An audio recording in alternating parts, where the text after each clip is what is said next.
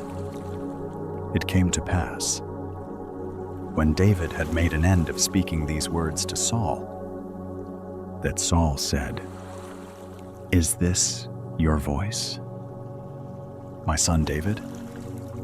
Saul lifted up his voice and wept. He said to David, You are more righteous than I, for you have rendered to me good, whereas I have rendered to you evil. You have declared this day how that you have dealt well with me, because when Yahweh had delivered me up into your hand, you didn't kill me. For if a man finds his enemy, will he let him go away unharmed? Therefore may Yahweh reward you good for that which you have done to me this day. Now, behold, I know that you shall surely be king, and that the kingdom of Israel shall be established in your hand. Swear now therefore to me by Yahweh, that you will not cut off my seed after me, and that you will not destroy my name out of my father's house. David swore to Saul. Saul went home, but David and his men got them up to the stronghold.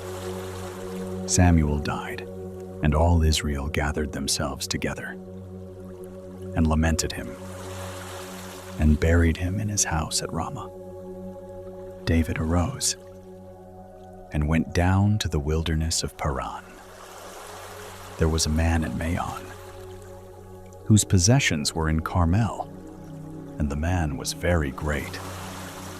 And he had 3,000 sheep, and 1,000 goats, and he was shearing his sheep in Carmel.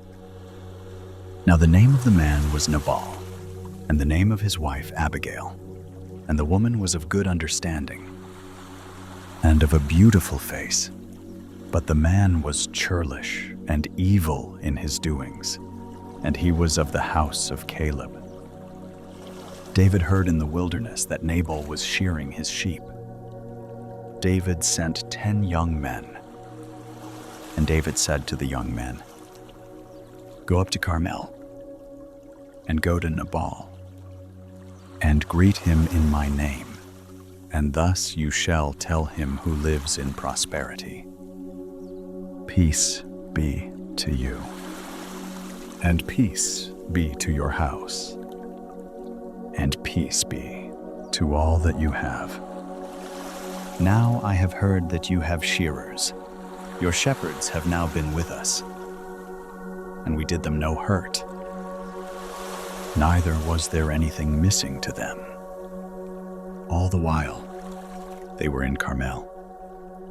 Ask your young men, And they will tell you, therefore let the young men find favor in your eyes, for we come in a good day. Please give whatever comes to your hand, to your servants, and to your son David." When David's young men came, they spoke to Nabal according to all those words in the name of David, and ceased. Nabal answered David's servants and said, "Who is David? And who is the son of Jesse? There are many servants who break away from their masters these days. Shall I then take my bread and my water and my meat that I have killed for my shearers and give it to men who I don't know where they come from?" So David's young men turned on their way and went back and came and told him according to all these words. David said to his men, "Gird you on every man his sword." They girded on every man his sword, and David also girded on his sword. And there went up after David about 400 men, and 200 abode by the baggage. But one of the young men told Abigail, Nabal's wife, saying, "Behold, David sent messengers out of the wilderness to greet our master, and he railed at them. But the men were very good to us, and we were not hurt, neither missed we anything, as long as we went with them. When we were in the fields, they were a wall to us both by night and by day. All the while we were with them keeping the sheep. Now therefore know and consider what you will do, for evil is determined against our master, and against all his house, for he is such a worthless fellow that one can't speak to him." Then Abigail made haste, and took 200 loaves, and 2 bottles of wine, and 5 sheep ready dressed, and 5 measures of parched grain, and 100 clusters of raisins, and 200 cakes of figs, and laid them on donkeys. She said to her young men, "Go on before me. Behold, I come after you." But she didn't tell her husband, Nabal. It was so, as she rode on her donkey and came down by the covert of the mountain, that behold, David and his men came down toward her, and she met them. Now David had said, "Surely in vain have I kept all that this fellow has in the wilderness, so that nothing was missed of all that pertained to him, and he has returned me evil for good. God do so to the enemies of David, and more also, if I leave of all that belongs to him by the morning light, so much as one who urinates on a wall." When Abigail saw David, she hurried and alighted from her donkey and fell before David on her face and bowed herself to the ground. She fell at his feet and said, "On me, my Lord, on me be the iniquity, and please let your handmaid speak in your ears. Hear the words of your handmaid. Please don't let my Lord regard this worthless fellow, even Nabal, for as his name is, so is he. Nabal is his name, and folly is with him. But I, your handmaid, didn't see the young men of my Lord, whom you did send. Now therefore, my Lord, as Yahweh lives, and as your soul lives, seeing Yahweh has withheld you from blood guiltiness and from avenging yourself with your own hand. Now, therefore, let your enemies and those who seek evil to my Lord be as Nabal. Now this present which your servant has brought to my Lord, let it be given to the young men who follow my Lord. Please forgive the trespass of your handmaid, for Yahweh will certainly make my Lord a sure house. Because my Lord fights the battles of Yahweh, and evil shall not be found in you all your days. Though men be risen up to pursue you and to seek your soul, yet the soul of my Lord shall be bound in the bundle of life with Yahweh your God, and the souls of your enemies. Them shall he sling out, as from the hollow of a sling.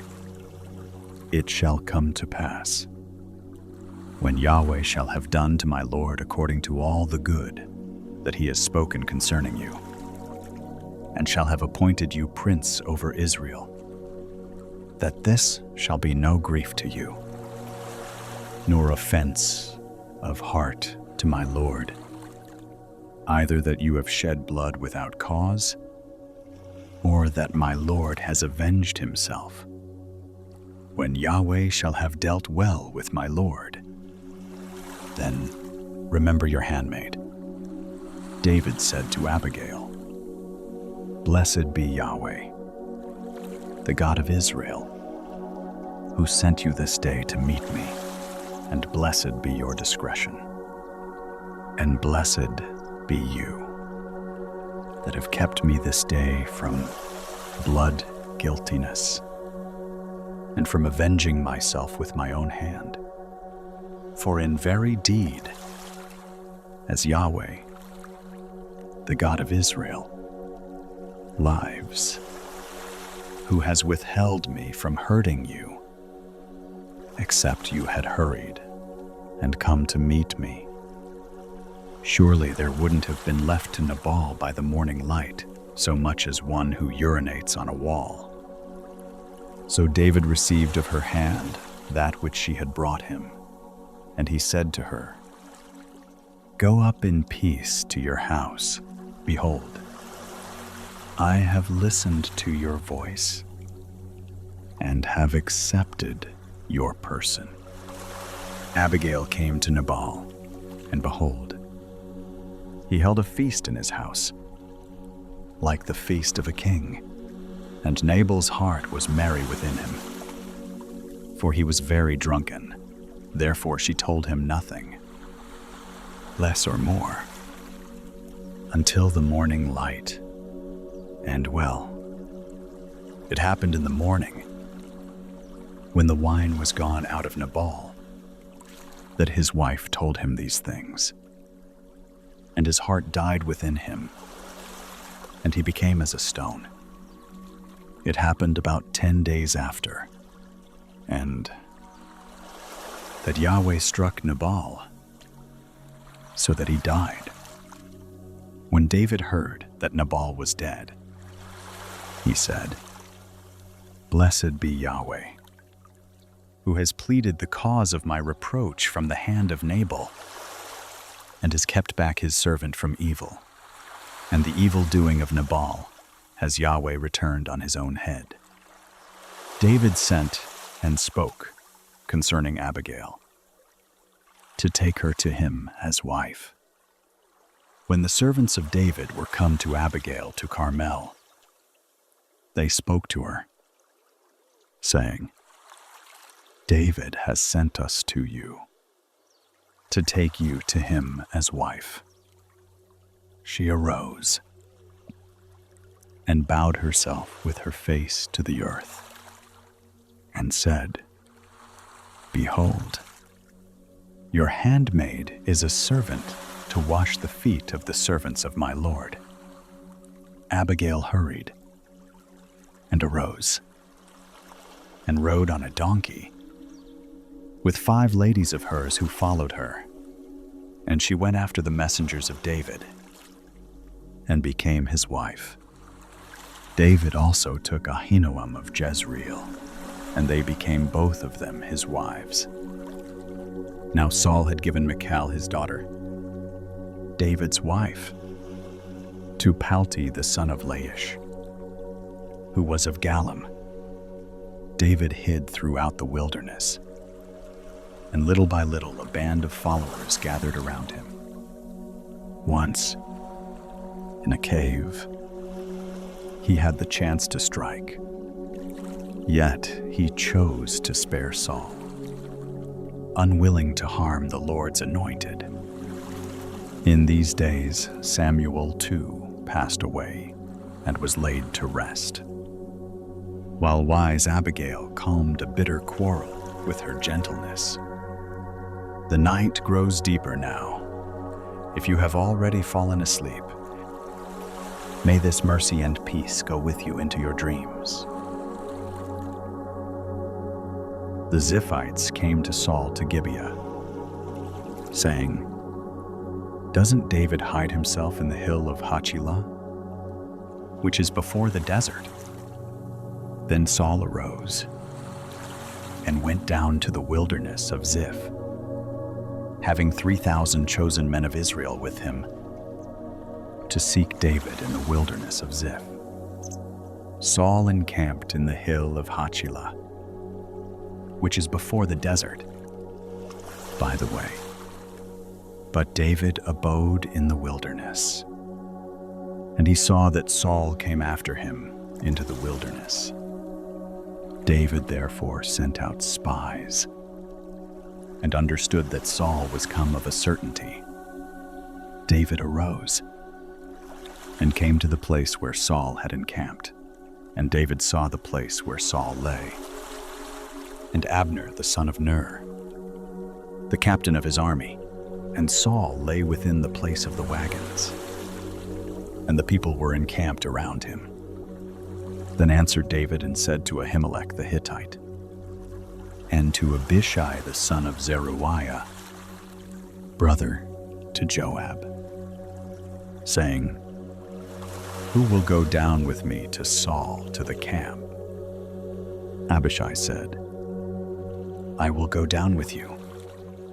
So David and Abishai came to the people by night, and behold, Saul lay sleeping within the place of the wagons, with his spear stuck in the ground at his head, and Abner and the people lay around him. Then said Abishai to David, "God has delivered up your enemy into your hand this day. Now therefore, please let me strike him with the spear to the earth at one stroke, and I will not strike him the second time." David said to Abishai, "Don't destroy him, for who can put forth his hand against Yahweh's anointed and be guiltless?" David said, "As Yahweh lives, Yahweh will strike him, or his day shall come to die, or he shall go down into battle and perish. Yahweh forbid that I should put forth my hand against Yahweh's anointed. But now please take the spear that is at his head and the jar of water, and let us go." So David took the spear and the jar of water from Saul's head, and they got them away, and no man saw it, nor knew it. Neither did any awake, for they were all asleep, because a deep sleep from Yahweh was fallen on them. Then David went over to the other side, and stood on the top of the mountain afar off, a great space being between them. And David cried to the people, and to Abner the son of Ner, saying, "Don't you answer." "Abner?" Then Abner answered, "Who are you who cries to the king?" David said to Abner, "Aren't you a valiant man? And who is like you in Israel? Why then have you not kept watch over your Lord, the king? For there came one of the people in to destroy the king, your Lord, This thing isn't good that you have done. As Yahweh lives, you are worthy to die, because you have not kept watch over your Lord, Yahweh's anointed. Now see where the king's spear is, and the jar of water that was at his head.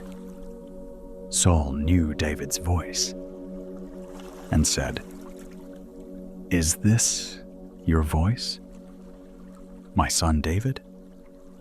David said, "It is my voice, my lord." "O king," he said, "why does my lord pursue after his servant?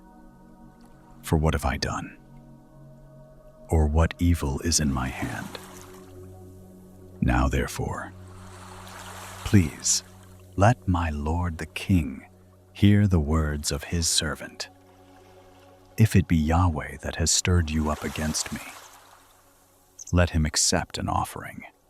But if it be the children of men, cursed be they before Yahweh, for they have driven me out this day, that I shouldn't cling to Yahweh's inheritance, saying, Go to serve other gods. Now therefore, don't let my blood fall to the earth away from the presence of Yahweh, for the king of Israel is come out to seek a flea, as when one does hunt a partridge in the mountains." Then said Saul, "I have sinned. Return, my son David, for I will no more do you harm. Because my life was precious in your eyes this day, behold, I have played the fool and have erred exceedingly." David answered, "Behold, the spear. O king, let then one of the young men come over and get it. Yahweh will render to every man his righteousness and his faithfulness, because Yahweh delivered you into my hand today. And I wouldn't put forth my hand against Yahweh's anointed. Behold, as your life was much set by this day in my eyes, so let my life be much set by in the eyes of Yahweh, and let him deliver me out of all oppression." Then Saul said to David, "Blessed be you, my son David. You shall both do mightily, and shall surely prevail." So David went his way, and Saul returned to his place. David said in his heart, "I shall now perish one day by the hand of Saul. There is nothing better for me than that I should escape into the land of the Philistines, and Saul will despair of me, to seek me any more in all the borders of Israel. So shall I escape out of his hand." David arose and passed over, he and the 600 men who were with him, to Achish the son of Maoch, king of Gath. David lived with Achish at Gath, he and his men, every man with his household, even David with his 2 wives, Ahinoam the Jezreelitess, and Abigail the Carmelitess, Nabal's wife. It was told Saul that David was fled to Gath, and he sought no more again for him. David said to Achish, "If now I have found favor in your eyes, let them give me a place in one of the cities in the country, that I may dwell there. For why should your servant dwell in the royal city with you?" Then Achish gave him Ziklag that day, why Ziklag pertains to the kings of Judah to this day. The number of the days that David lived in the country of the Philistines was a full year and 4 months. David and his men went up and made a raid on the Geshurites and the Girzites and the Amalekites For those nations were the inhabitants of the land, who were of old. As you go to Shur, even to the land of Egypt, David struck the land and saved neither man nor woman alive, and took away the sheep and the cattle and the donkeys and the camels and the clothing. And he returned and came to Achish. Achish said, "Against whom have you made a raid today?" David said, "Against the south of Judah and against the south of the Jerahmeelites and against the south of the Kenites." David saved neither man nor woman alive, to bring them to Gath, saying, lest they should tell of us, saying, "So did David, and so has been his manner all the while he has lived in the country of the Philistines." Achish believed David, saying, "He has made his people Israel utterly to abhor him. Therefore, he shall be my servant forever." It happened in those days that the Philistines gathered their armies together for warfare, to fight with Israel. Achish said to David, "Know you assuredly that you shall go out with me in the army, you and your men." David said to Achish, "Therefore you shall know what your servant will do." Achish said to David, "Therefore will I make you keeper of my head forever." Now Samuel was dead, and all Israel had lamented him, and buried him in Ramah, even in his own city. Saul had put away those who had familiar spirits, and the wizards, out of the land. The Philistines gathered themselves together, and came and encamped in Shunem, and Saul gathered all Israel together, and they encamped in Gilboa. When Saul saw the army of the Philistines, he was afraid, and his heart trembled greatly. When Saul inquired of Yahweh, Yahweh didn't answer him, neither by dreams, nor by Urim, nor by prophets. Then said Saul to his servants, "Seek me a woman who has a familiar spirit, that I may go to her and inquire of her." His servants said to him, "Behold, there is a woman who has a familiar spirit at Endor." Saul disguised himself and put on other clothing and went, he and 2 men with him. And they came to the woman by night, and he said, "Please divine to me by the familiar spirit, and bring me up whoever I shall name to you." The woman said to him, "Behold, you know what Saul has done, how he has cut off those who have familiar spirits, and the wizards out of the land. Why then lay you a snare for my life, to cause me to die?" Saul swore to her by Yahweh, saying, "As Yahweh lives, there shall no punishment happen to you for this thing." Then said the woman, "Whom shall I bring up to you?" He said, "Bring me up Samuel." When the woman saw Samuel, she cried with a loud voice, and the woman spoke to Saul, saying, "Why have you deceived me? For you are Saul." The king said to her, "Don't be afraid, for what do you see?"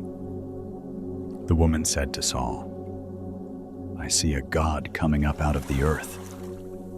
He said to her, "What form is he of?" She said, "An old man comes up, and he is covered with a robe." Saul perceived that it was Samuel, and he bowed with his face to the ground and did obeisance. Samuel said to Saul, "Why have you disquieted me? To bring me up?"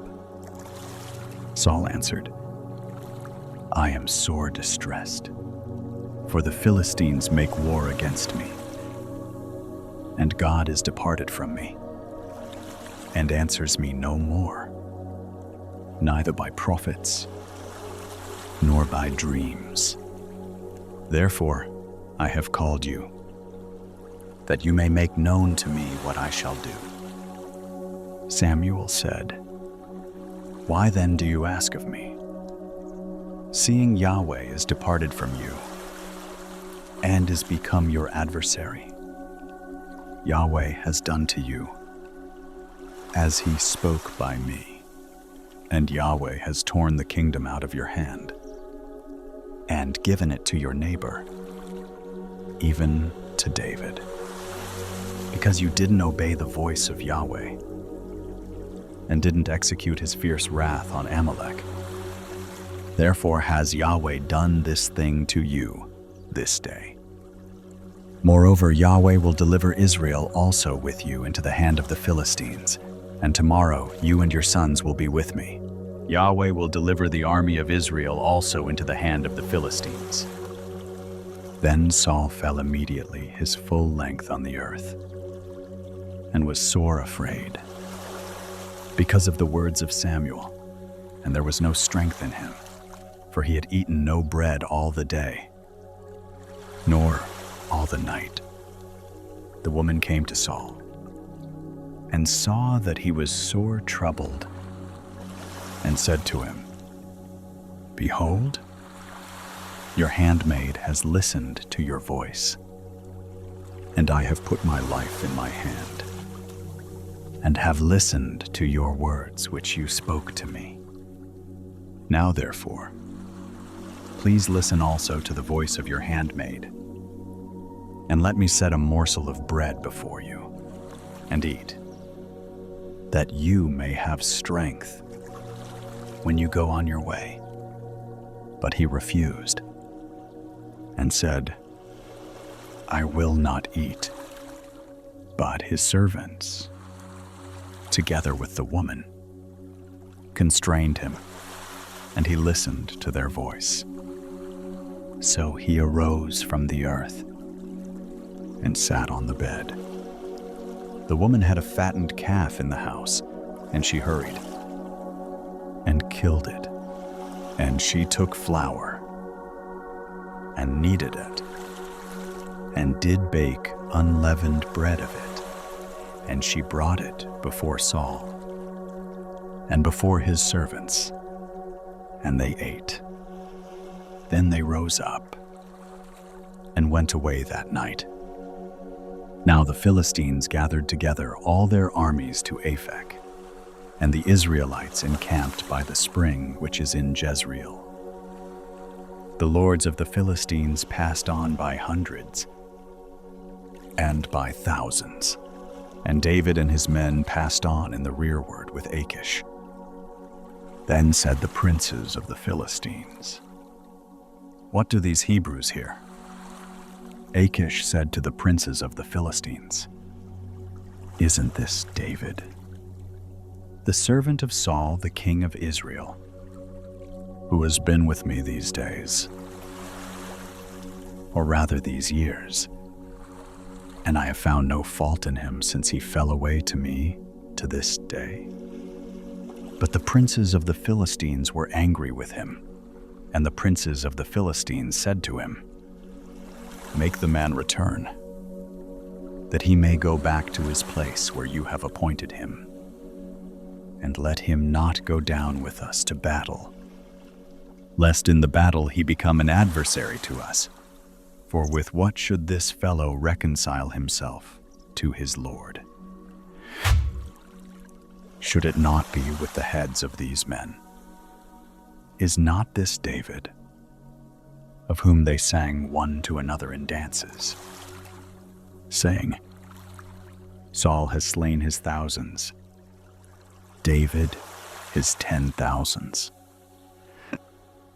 Then Achish called David and said to him, As Yahweh lives, you have been upright, and your going out and your coming in with me in the army is good in my sight.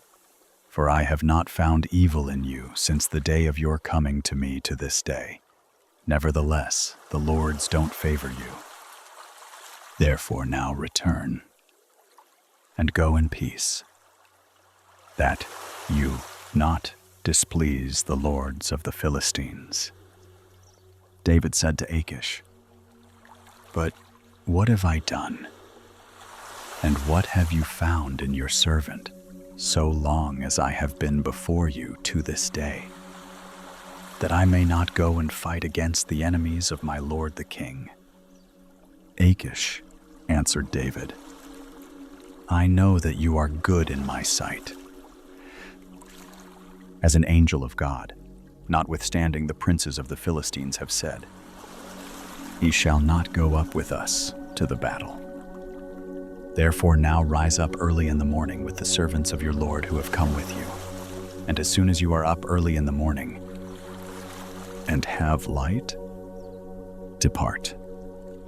So David rose up early, he and his men, to depart in the morning, to return into the land of the Philistines. The Philistines went up to Jezreel. It happened, when David and his men were come to Ziklag on the third day, that the Amalekites had made a raid on the south, and on Ziklag, and had struck Ziklag, and burned it with fire, and had taken captive the women and all who were therein, both small and great. They didn't kill any, but carried them off, and went their way. When David and his men came to the city, behold, it was burned with fire, and their wives, and their sons, and their daughters were taken captive. Then David and the people who were with him lifted up their voice and wept, until they had no more power to weep. David's 2 wives were taken captive, Ahinoam the Jezreelitess, and Abigail, the wife of Nabal the Carmelite. David was greatly distressed, for the people spoke of stoning him, because the soul of all the people was grieved, every man for his sons and for his daughters. But David strengthened himself in Yahweh his God. David said to Abiathar the priest, the son of Ahimelech, Please bring me here the ephod. Abiathar brought there the ephod to David. David inquired of Yahweh, saying, If I pursue after this troop, shall I overtake them? He answered him, Pursue, for you shall surely overtake them, and shall without fail recover all. So David went, he and the 600 men who were with him, and came to the brook Besor, where those who were left behind stayed. But David pursued, he and 400 men, for 200 stayed behind, who were so faint that they couldn't go over the brook Besor. They found an Egyptian in the field, and brought him to David, and gave him bread, and he ate, and they gave him water to drink. They gave him a piece of a cake of figs, and 2 clusters of raisins, and when he had eaten, his spirit came again to him, for he had eaten no bread, nor drunk any water. 3 days and 3 nights. David said to him, "To whom belong you, and whence are you?" He said, "I am a young man of Egypt, servant to an Amalekite, and my master left me, because 3 days ago I fell sick. We made a raid on the south of the Cherethites, and on that which belongs to Judah, and on the south of Caleb, and we burned Ziklag with fire." David said to him, "Will you bring me down to this troop?" He said, "Swear to me by God that you will neither kill me nor deliver me up into the hands of my master, and I will bring you down to this troop." When he had brought him down, behold, they were spread abroad over all the ground, eating and drinking and dancing, because of all the great spoil that they had taken out of the land of the Philistines and out of the land of Judah. David struck them from the twilight even to the evening of the next day, and there not a man of them escaped, except 400 young men, who rode on camels and fled. David recovered all that the Amalekites had taken, and David rescued his 2 wives. There was nothing lacking to them, neither small nor great, neither sons nor daughters, neither spoil nor anything that they had taken to them. David brought back all. David took all the flocks and the herds, which they drove before those other livestock, and said, "This is David's spoil." David came to the 200 men, who were so faint that they could not follow David, whom also they had made to abide at the brook Besor. And they went forth to meet David, and to meet the people who were with him. And when David came near to the people, he greeted them, then answered all the wicked men and base fellows of those who went with David, and said, "Because they didn't go with us, we will not give them anything of the spoil that we have recovered, except to every man his wife and his children, that he may lead them away and depart." Then said David, "You shall not do so, my brothers, with that which Yahweh has given to us, who has preserved us and delivered the troop that came against us into our hand. Who will listen to you in this matter? For as his share is who goes down to the battle, so shall his share be who tarries by the baggage. They shall share alike."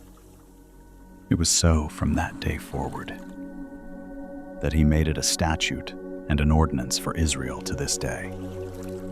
When David came to Ziklag, he sent of the spoil to the elders of Judah, even to his friends, saying, "Behold, a present for you of the spoil of the enemies of Yahweh, to those who were in Bethel, and to those who were in Ramoth of the south, and to those who were in Jattir, and to those who were in Aroer, and to those who were in Siphmoth, and to those who were in Eshtemoa, and to those who were in Rachel, and to those who were in the cities of the Jerahmeelites, and to those who were in the cities of the Kenites, and to those who were in Hormah, and to those who were in Borashan, and to those who were in Athak,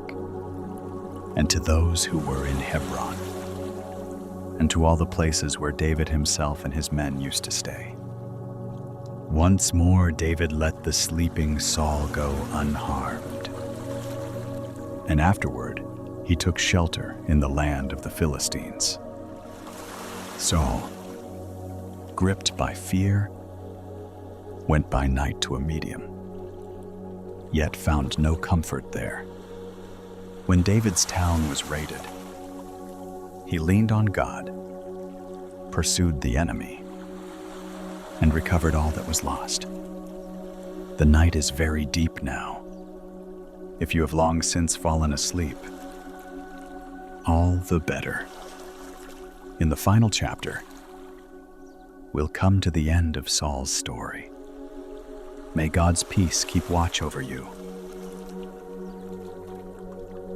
Now the Philistines fought against Israel, and the men of Israel fled from before the Philistines, and fell down slain on Mount Gilboa. The Philistines followed hard on Saul and on his sons, and the Philistines killed Jonathan and Abinadab and Malchishua, the sons of Saul. The battle went sore against Saul, and the archers overtook him, and he was greatly distressed by reason of the archers. Then said Saul to his armor-bearer, "Draw your sword, and thrust me through therewith, lest these uncircumcised come and thrust me through, and abuse me."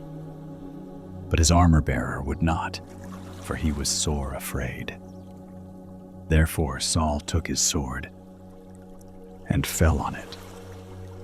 When his armor-bearer saw that Saul was dead, he likewise fell on his sword, and died with him.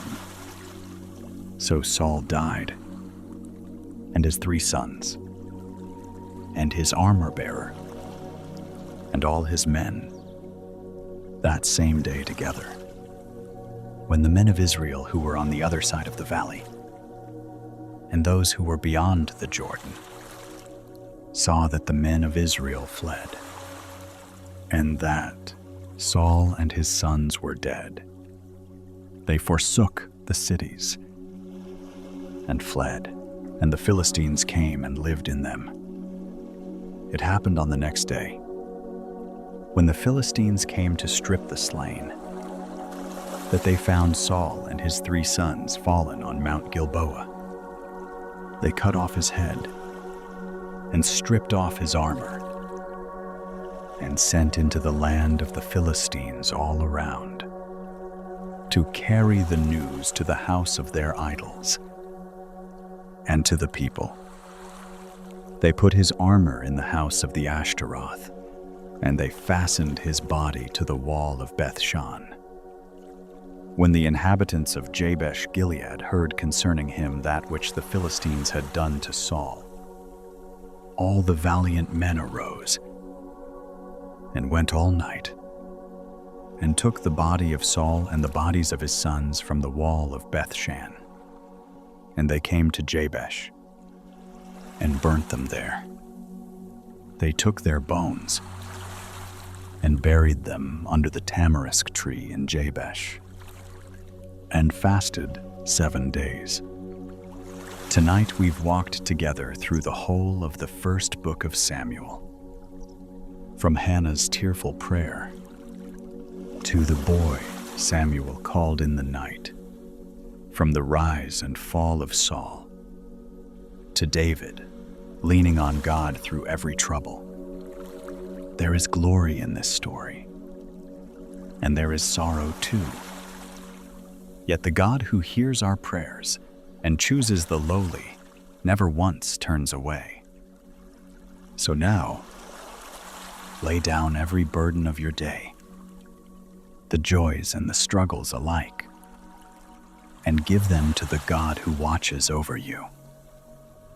May his word be like starlight tonight, quietly keeping watch over your dreams. Good night. Rest gently in him, and we'll meet again tomorrow evening. Welcome to tonight's bedtime Bible story. Tonight, we open the pages of the second book of Samuel the story of David's reign as king over Israel, tracing his triumphs, his failures, and the unchanging covenant God made with him. Before we begin, I'd love to know who's joining me tonight. Drop a comment below. Where in the world are you right now? What time is it there? If God's word has ever brought you peace in the stillness of the night, consider subscribing so that every evening you have a place to return to and rest in His truth. Whenever you're ready, dim the lights, take a deep breath, and let's rest in His word together. It happened after the death of Saul, when David was returned from the slaughter of the Amalekites. And David had abode 2 days in Ziklag. It happened on the 3rd day that, behold, a man came out of the camp from Saul, with his clothes torn and earth on his head. And so it was, when he came to David, that he fell to the earth and did obeisance. David said to him, "From whence come you?" He said to him, "Out of the camp of Israel am I escaped." David said to him, "How went the matter? Please tell me." He answered, "The people are fled from the battle, and many of the people also are fallen and dead. And Saul and Jonathan his son are dead also." David said to the young man who told him, "How know you that Saul and Jonathan his son are dead?" The young man who told him said, "As I happened by chance on Mount Gilboa, behold, Saul was leaning on his spear, and behold, the chariots and the horsemen followed hard after him. When he looked behind him, he saw me and called to me.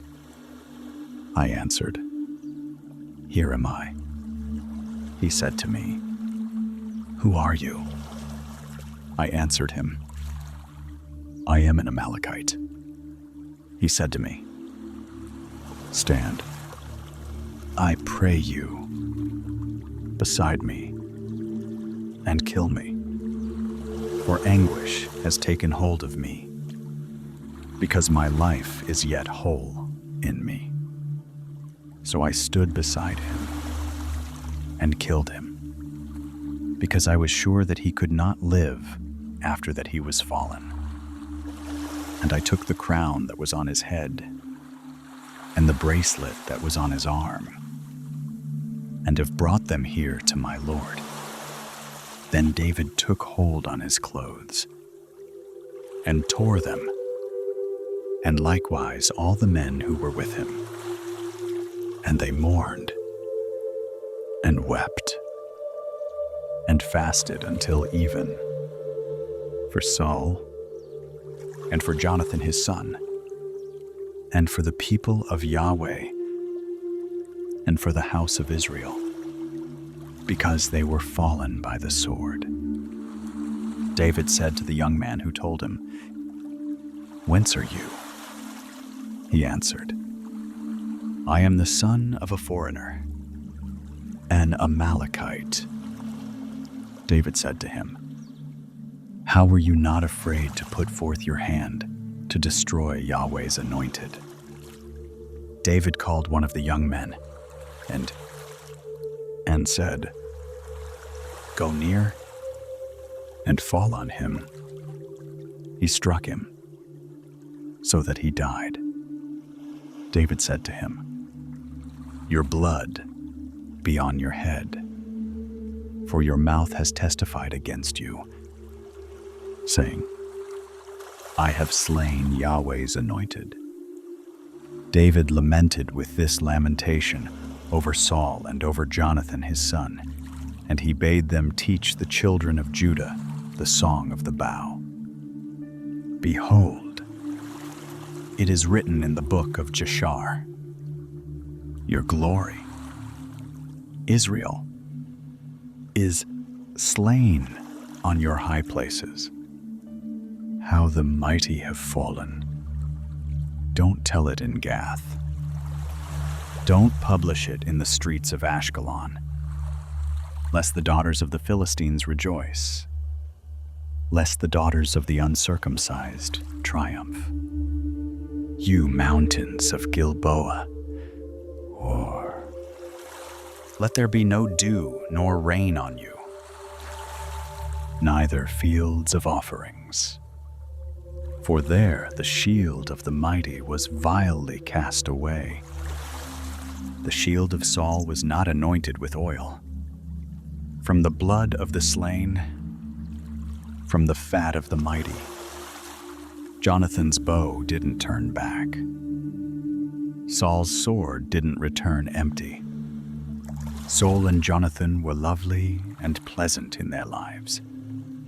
In their death, they were not divided.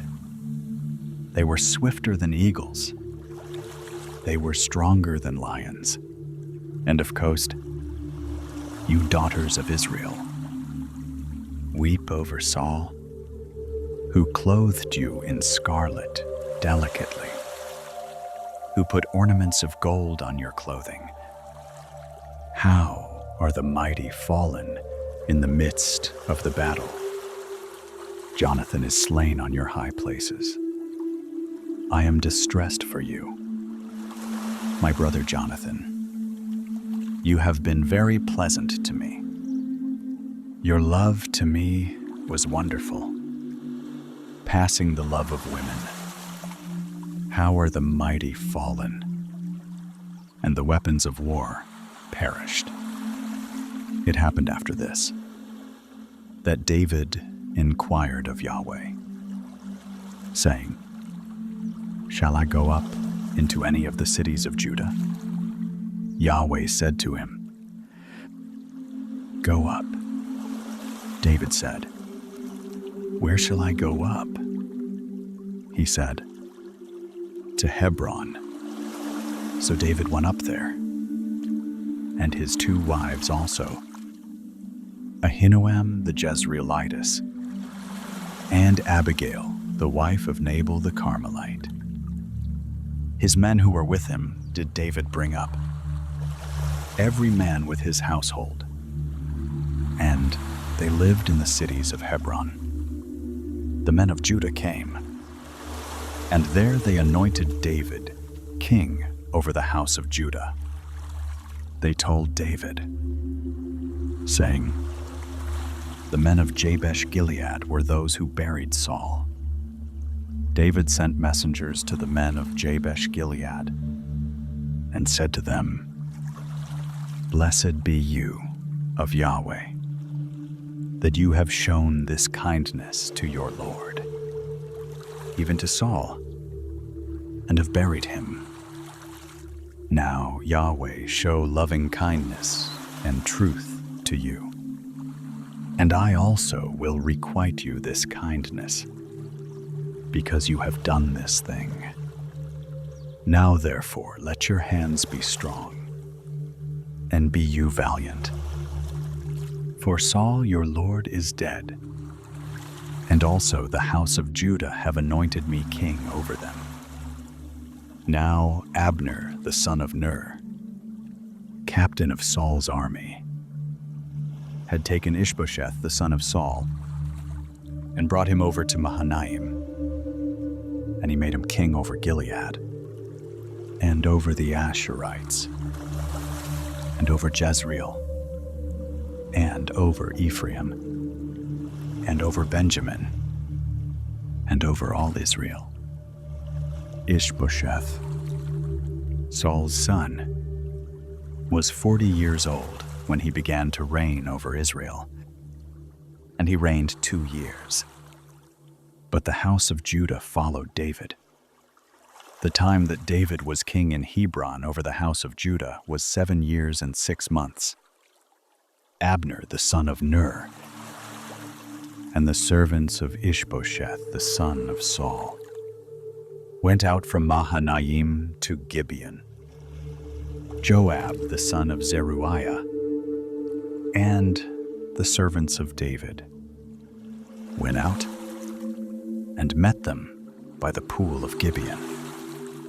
And they sat down, the one on the one side of the pool, and the other on the other side of the pool. Abner said to Joab, "Please, let the young men arise and play before us." Joab said, "Let them arise." Then they arose and went over by number, 12 for Benjamin, and for Ishbosheth the son of Saul, and 12 of the servants of David.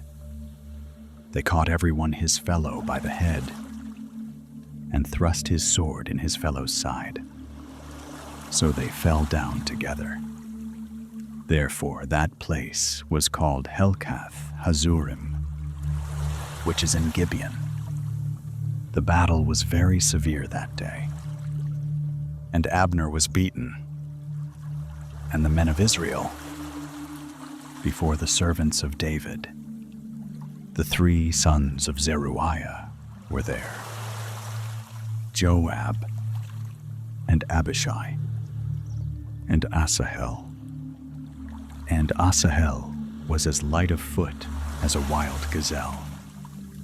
Asahel pursued after Abner, and in going, he didn't turn to the right hand, nor to the left, from following Abner.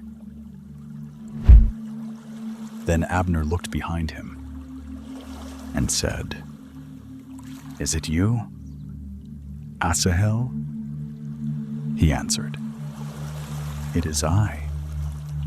Abner said to him, "Turn you aside to your right hand or to your left, and lay you hold on one of the young men, and take you his armor." But Asahel would not turn aside from following him. Abner said again to Asahel, "Turn you aside from following me. Why should I strike you to the ground? How then should I hold up my face to Joab your brother?" However, he refused to turn aside. Therefore Abner, with the hinder end of the spear, struck him in the body, so that the spear came out behind him, and he fell down there and died in the same place. And it happened that as many as came to the place where Asahel fell down and died stood still. But Joab and Abishai pursued after Abner. And the sun went down when they were come to the hill of Ammah, that lies before Giah by the way of the wilderness of Gibeon. The children of Benjamin gathered themselves together after Abner, and became one band, and stood on the top of a hill.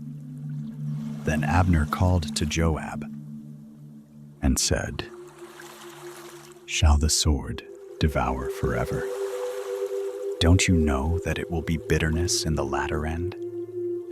How long shall it be then, before you bid the people return from following their brothers?" Joab said, "As God lives, if you had not spoken, surely then in the morning the people had gone away, nor followed everyone his brother." So Joab blew the trumpet, and all the people stood still, and pursued after Israel no more, neither fought they any more. Abner and his men went all that night through the Arabah, and they passed over the Jordan, and went through all Bithron, and came to Mahanaim. Joab returned from following Abner, and when he had gathered all the people together, there lacked of David's servants 19 men, and Asahel. But the servants of David had struck of Benjamin, and of Abner's men, so that 360 men died. they took up Asahel and buried him in the tomb of his father, which was in Bethlehem. Joab and his men went all night, and the day broke on them at Hebron. Now there was long war between the house of Saul and the house of David, and David grew stronger and stronger. But the house of Saul grew weaker and weaker. To David were sons born in Hebron, and his firstborn was Amnon of Ahinoam the Jezreelitess, and his second, Chileab of Abigail, the wife of Nabal the Carmelite, and the third, Absalom, the son of Maacah, the daughter of Talmai, king of Geshur, and the fourth, Adonijah, the son of Haggith, and the fifth, Shephatiah, the son of Abital, and the sixth, Ithream of Eglah, David's wife. These were born to David in Hebron. It happened, while there was war between the house of Saul and the house of David, that Abner made himself strong in the house of Saul. Now Saul had a concubine, whose name was Rizpah, the daughter of Aiah. And Ishbosheth said to Abner, "Why have you gone in to my father's concubine?" Then was Abner very angry for the words of Ishbosheth, and said, "Am I a dog's head that belongs to Judah? This day do I show kindness to the house of Saul your father, to his brothers, and to his friends, and have not delivered you into the hand of David. And yet you charge me this day with a fault concerning this woman. God do so to Abner, and more also, if, as Yahweh has sworn to David, I don't do even so to him, to transfer the kingdom from the house of Saul, and to set up the throne of David over Israel and over Judah, from Dan even to Beersheba." He could not answer Abner another word, because he feared him. Abner sent messengers to David on his behalf, saying, "Whose is the land?" Saying also, "Make your league with me, and behold, my hand shall be with you, to bring about all Israel to you." He said, "Well, I will make a league with you, but one thing I require of you, that is, you shall not see my face, except you first bring Michal, Saul's daughter, when you come to see my face." David sent messengers to Ishbosheth, Saul's son, saying, "Deliver me my wife Michal, whom I pledged to be married to me for 100 foreskins of the Philistines." Ishbosheth sent, and took her from her husband, even from Paltiel the son of Laish. Her husband went with her, weeping as he went, and followed her to Bahurim. Then said Abner to him, "Go, return."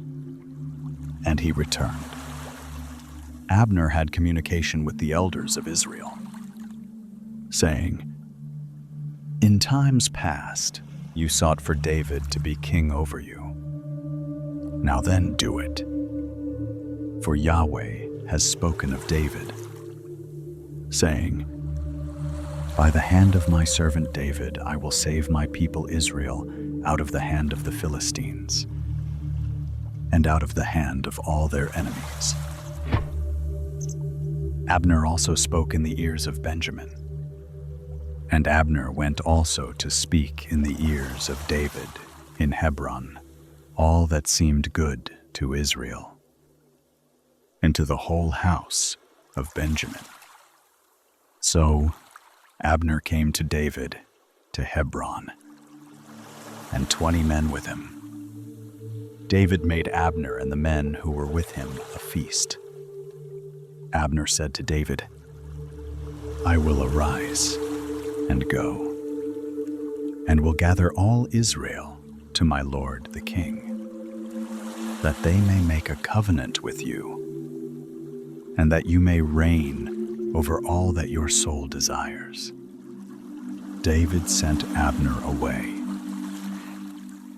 and he went in peace. Behold, the servants of David and Joab came from a foray, and brought in a great spoil with them. But Abner was not with David in Hebron, for he had sent him away, and he was gone in peace. When Joab and all the army who was with him had come, they told Joab, saying, "Abner the son of Ner came to the king, and he has sent him away, and he is gone in peace." Then Joab came to the king and said, "What have you done? Behold, Abner came to you. Why is it that you have sent him away? And he is quite gone? You know Abner, the son of Ner, that he came to deceive you, and to know your going out and your coming in, and to know all that you do." When Joab was come out from David, he sent messengers off to Abner, and they brought him back from the well of Sirah. But David didn't know it. When Abner was returned to Hebron, Joab took him aside into the midst of the gate to speak with him quietly, and struck him there in the body, so that he died for the blood of Asahel, his brother. Afterward, when David heard it, he said, "I and my kingdom are guiltless before Yahweh forever of the blood of Abner the son of Ner. Let it fall on the head of Joab, and on all his father's house, and let there not fail from the house of Joab one who has an issue, or who is a leper, or who leans on a staff, or who falls by the sword, or who lacks bread." So Joab and Abishai his brother killed Abner, because he had killed their brother Asahel at Gibeon in the battle. David said to Joab and to all the people who were with him, "Tear your clothes, and gird you with sackcloth, and mourn before Abner." King David followed the bier. They buried Abner in Hebron, and the king lifted up his voice and wept at the grave of Abner, and all the people wept. The king lamented for Abner and said, "Should Abner die as a fool dies? Your hands were not bound, nor your feet put into fetters. As a man falls before the children of iniquity, so you fell." All the people wept again over him. All the people came to cause David to eat bread while it was yet day. But David swore, saying, "God do so to me, and more also, if I taste bread or anything else, until the sun be down." All the people took notice of it, and it pleased them, as whatever the king did pleased all the people. So all the people and all Israel understood that day that it was not of the king to kill Abner, the son of Ner. The king said to his servants, "Don't you know that there a prince and a great man has fallen this day in Israel. I am this day weak, though anointed king. And these men, the sons of Zeruiah, are too hard for me. May Yahweh reward the evildoer according to his wickedness. When Ishbosheth, Saul's son, heard that Abner was dead in Hebron, his hands became feeble, and all the Israelites were troubled. Ishbosheth, Saul's son, had 2 men who were captains of bands.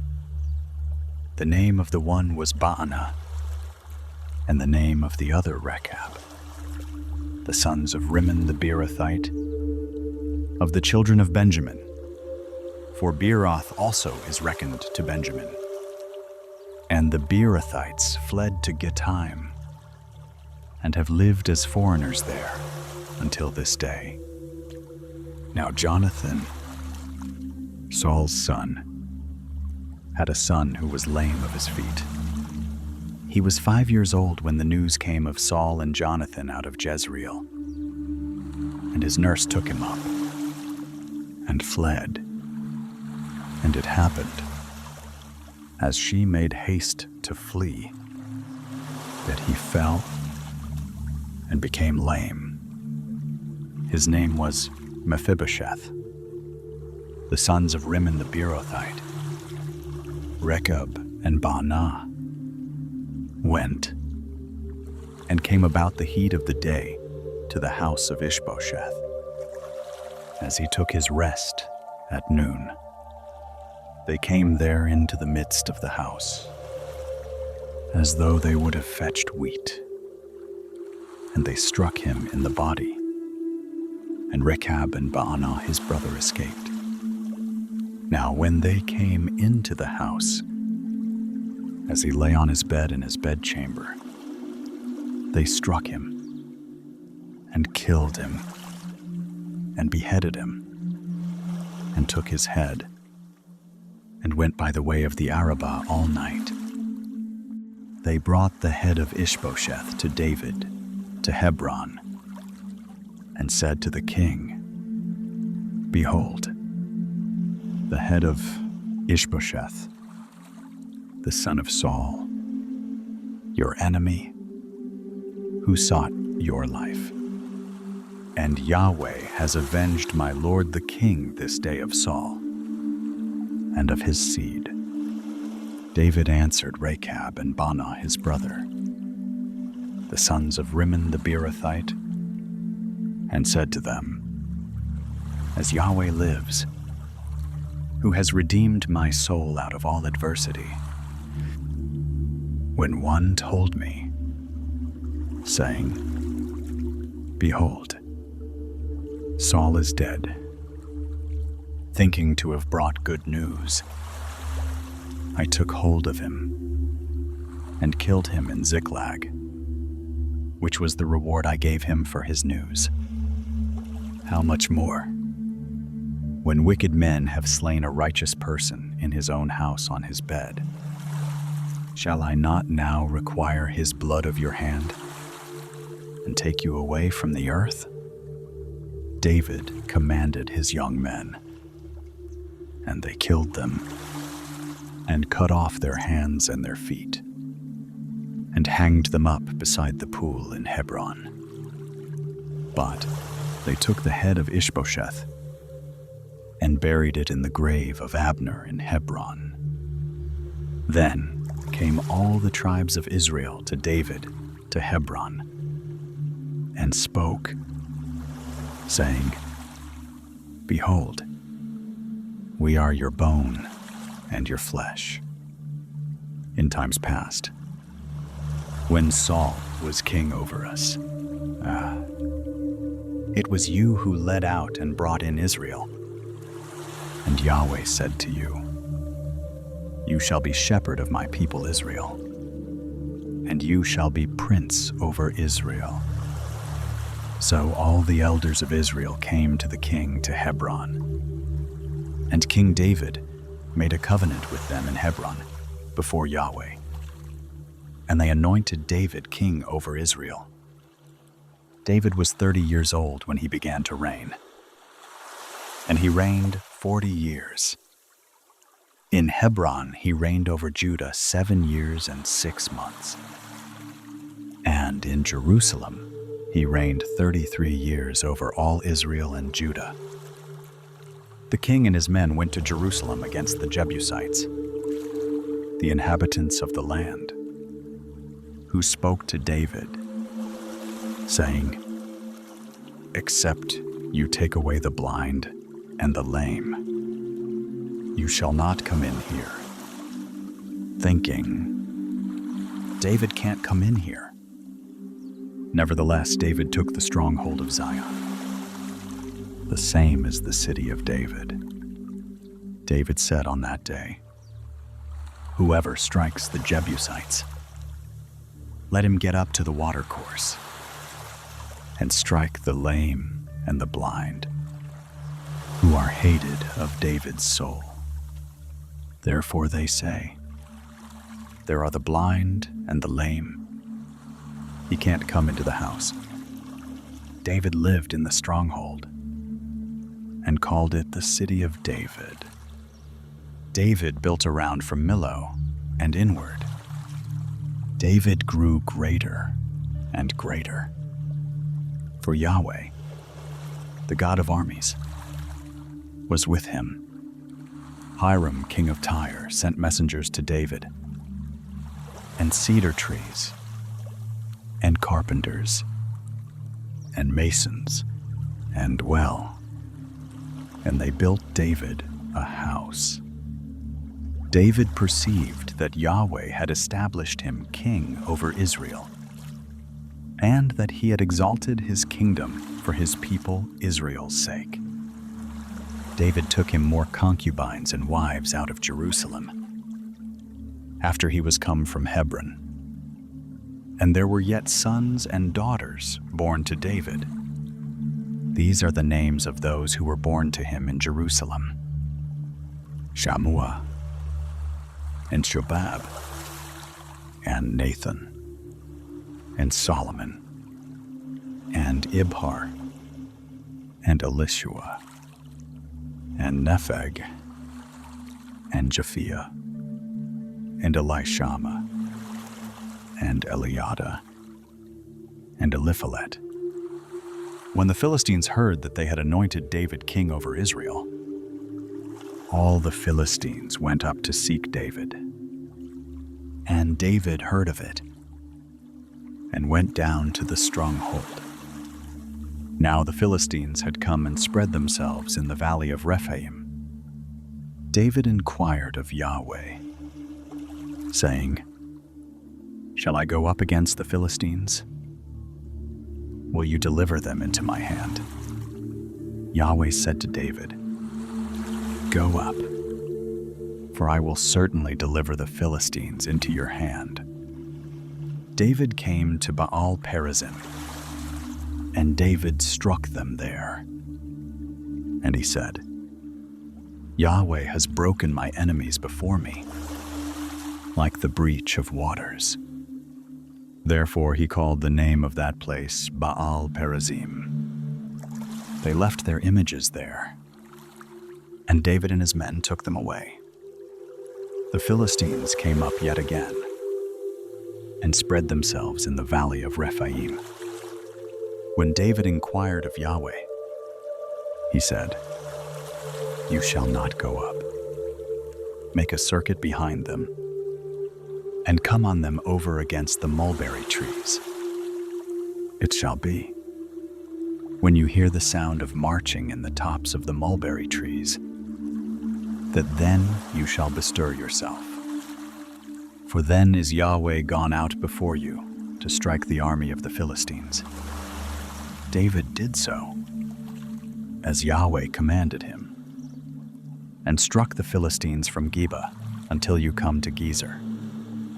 And so the first 5 chapters have passed.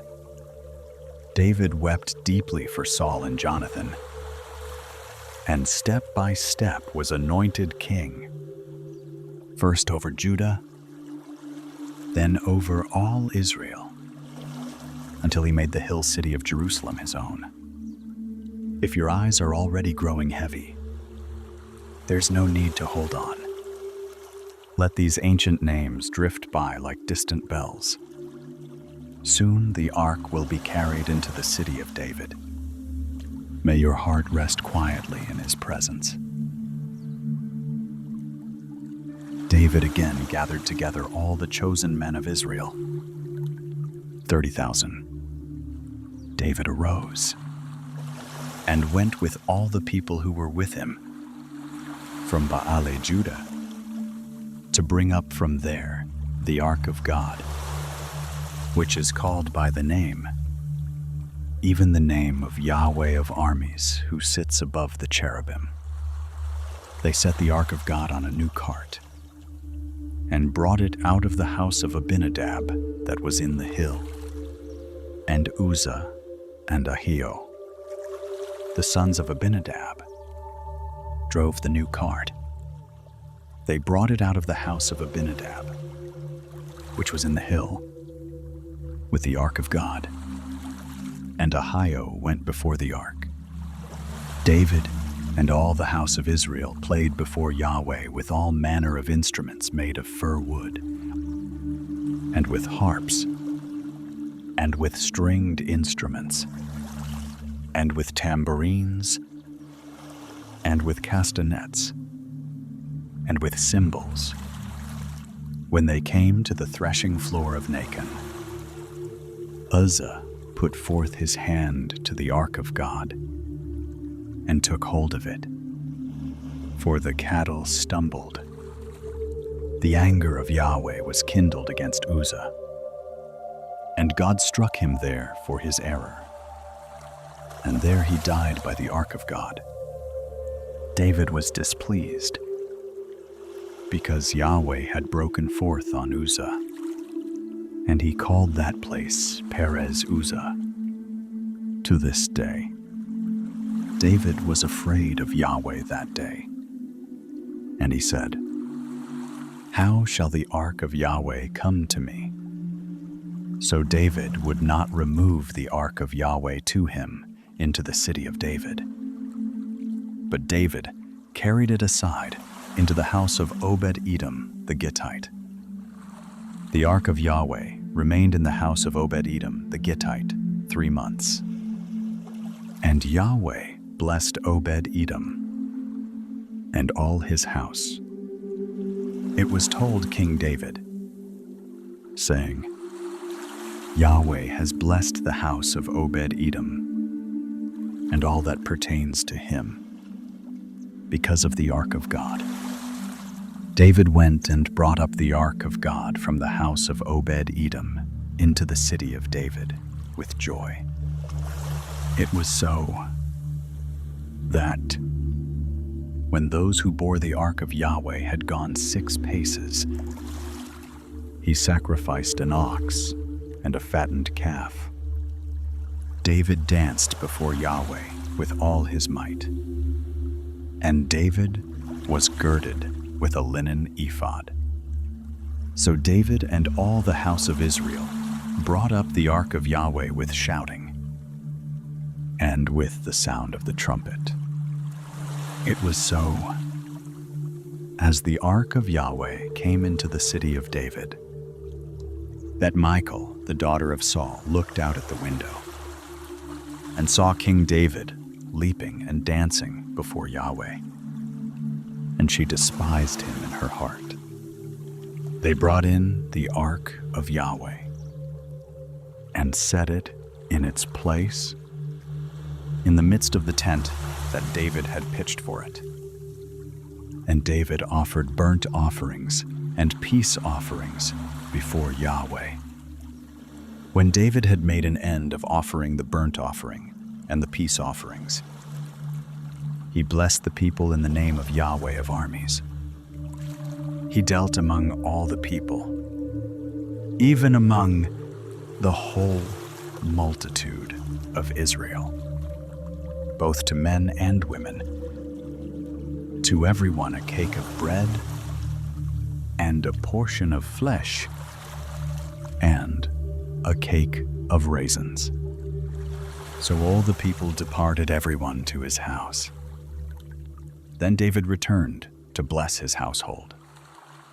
Michal, the daughter of Saul, came out to meet David and said, "How glorious was the king of Israel today, who uncovered himself today in the eyes of the handmaids of his servants. As one of the vain fellows shamelessly uncovers himself."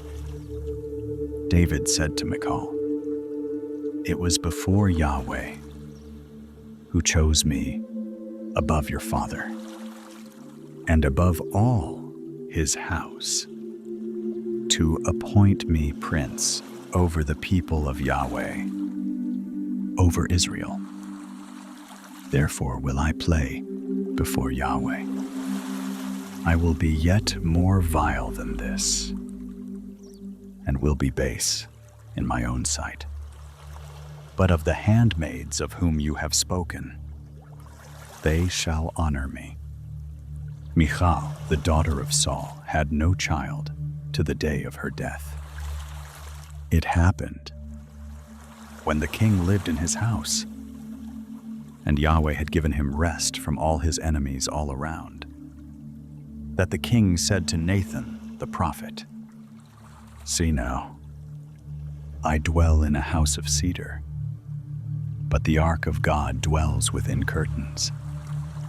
Nathan said to the king, "Go, do all that is in your heart, for Yahweh is with you."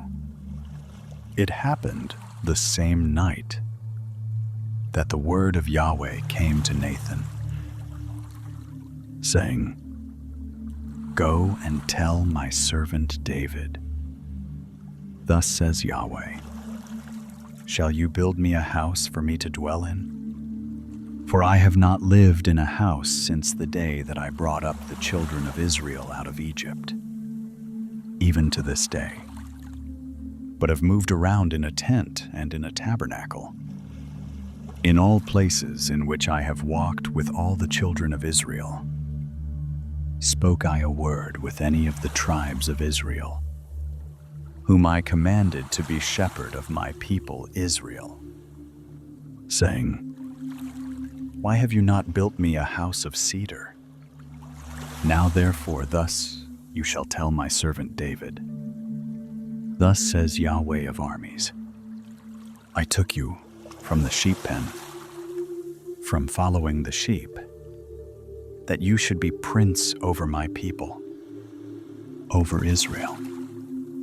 And I have been with you wherever you went, and have cut off all your enemies from before you.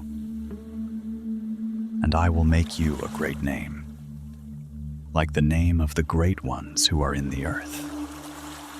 I will appoint a place for my people Israel, and will plant them, that they may dwell in their own place, and be moved no more. Neither shall the children of wickedness afflict them anymore, as at the first, and as from the day that I commanded judges to be over my people Israel. And I will cause you to rest from all your enemies.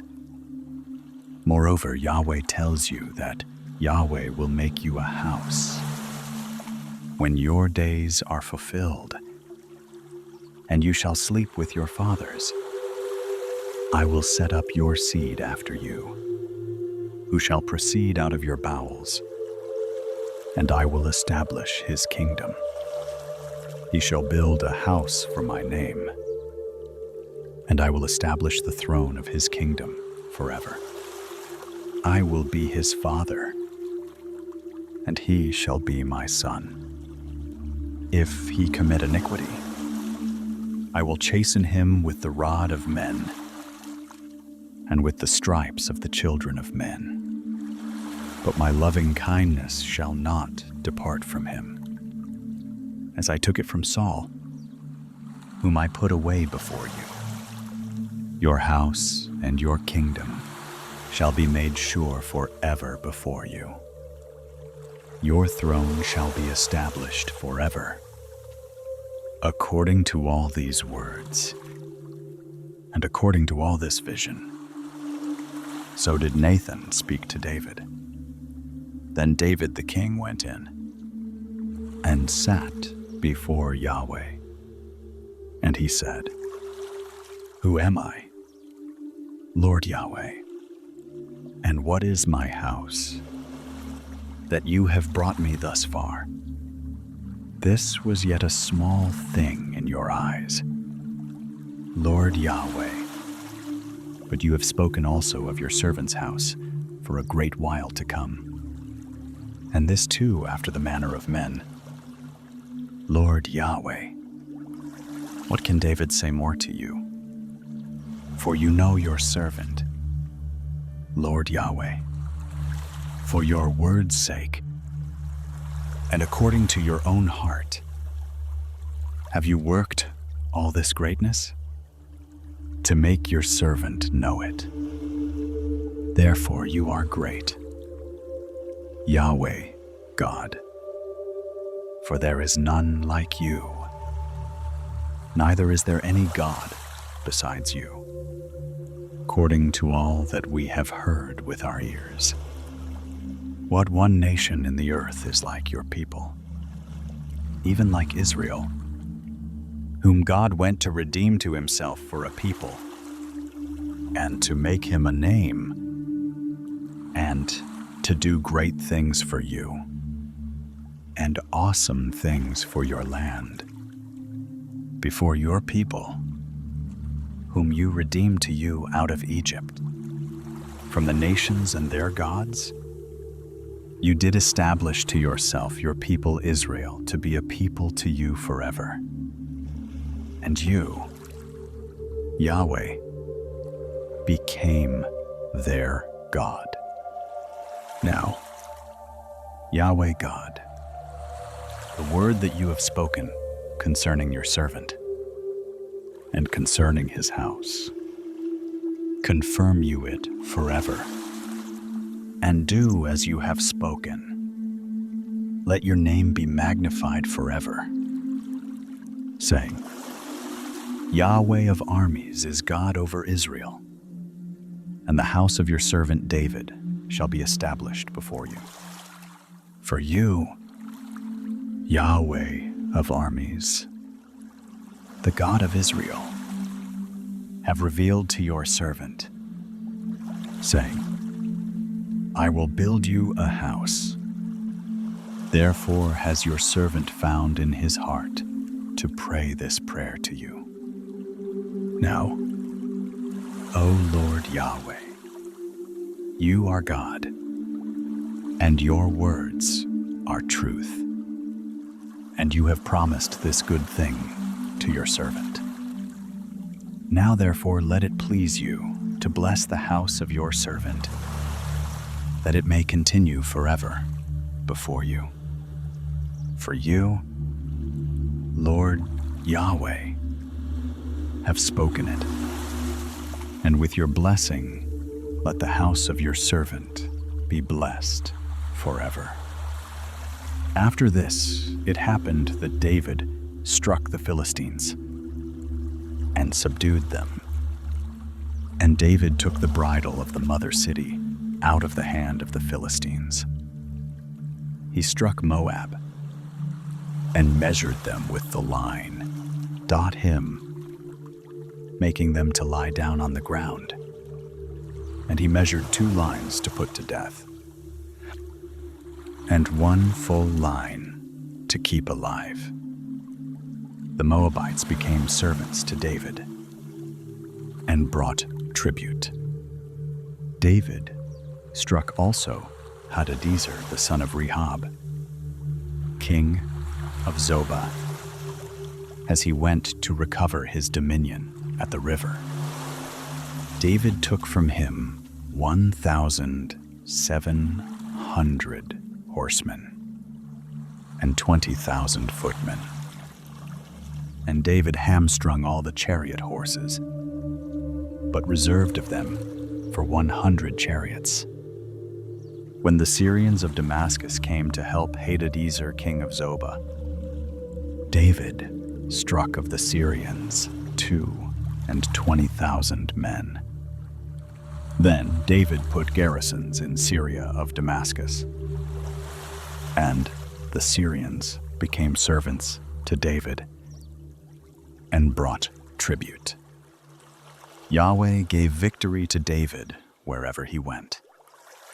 David took the shields of gold that were on the servants of Hadadezer and brought them to Jerusalem, from Beta and from Berothai, cities of Hadadezer.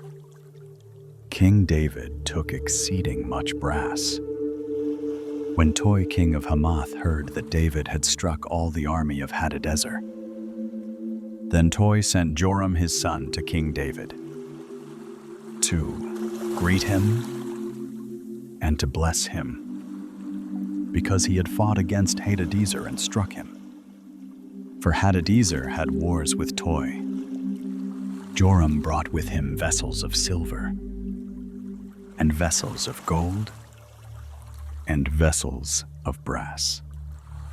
These also did King David dedicate to Yahweh, with the silver and gold that he dedicated of all the nations which he subdued, of Syria, and of Moab, and of the children of Ammon, and of the Philistines, and of Amalek, and of the spoil of Hadadezer, son of Rehob, king of Zobah. David got him a name when he returned from smiting the Syrians in the Valley of Salt, even 18,000 men. He put garrisons in Edom.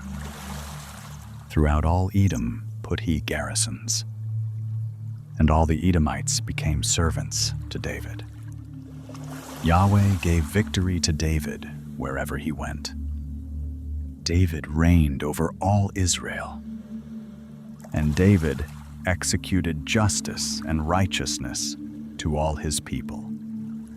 Joab the son of Zeruiah was over the army, and Jehoshaphat the son of Ahilud was recorder, and Zadok the son of Ahitub, and Ahimelech the son of Abiathar were priests, and Sariah was scribe, and Benaiah the son of Jehoiada was over the Cherethites and the Pelethites, and David's sons were chief ministers. David said, "Is there yet any who is left of the house of Saul, that I may show him kindness for Jonathan's sake?" There was of the house of Saul a servant whose name was Ziba, and they called him to David. And the king said to him, "Are you Ziba?" He said, "Your servant is he." The king said, "Is there not yet any of the house of Saul, that I may show the kindness of God to him?" Ziba said to the king, "Jonathan has yet a son, who is lame of his feet." The king said to him, "Where is he?" Ziba said to the king, "Behold, he is in the house of Machir the son of Ammiel, in Lo-debar."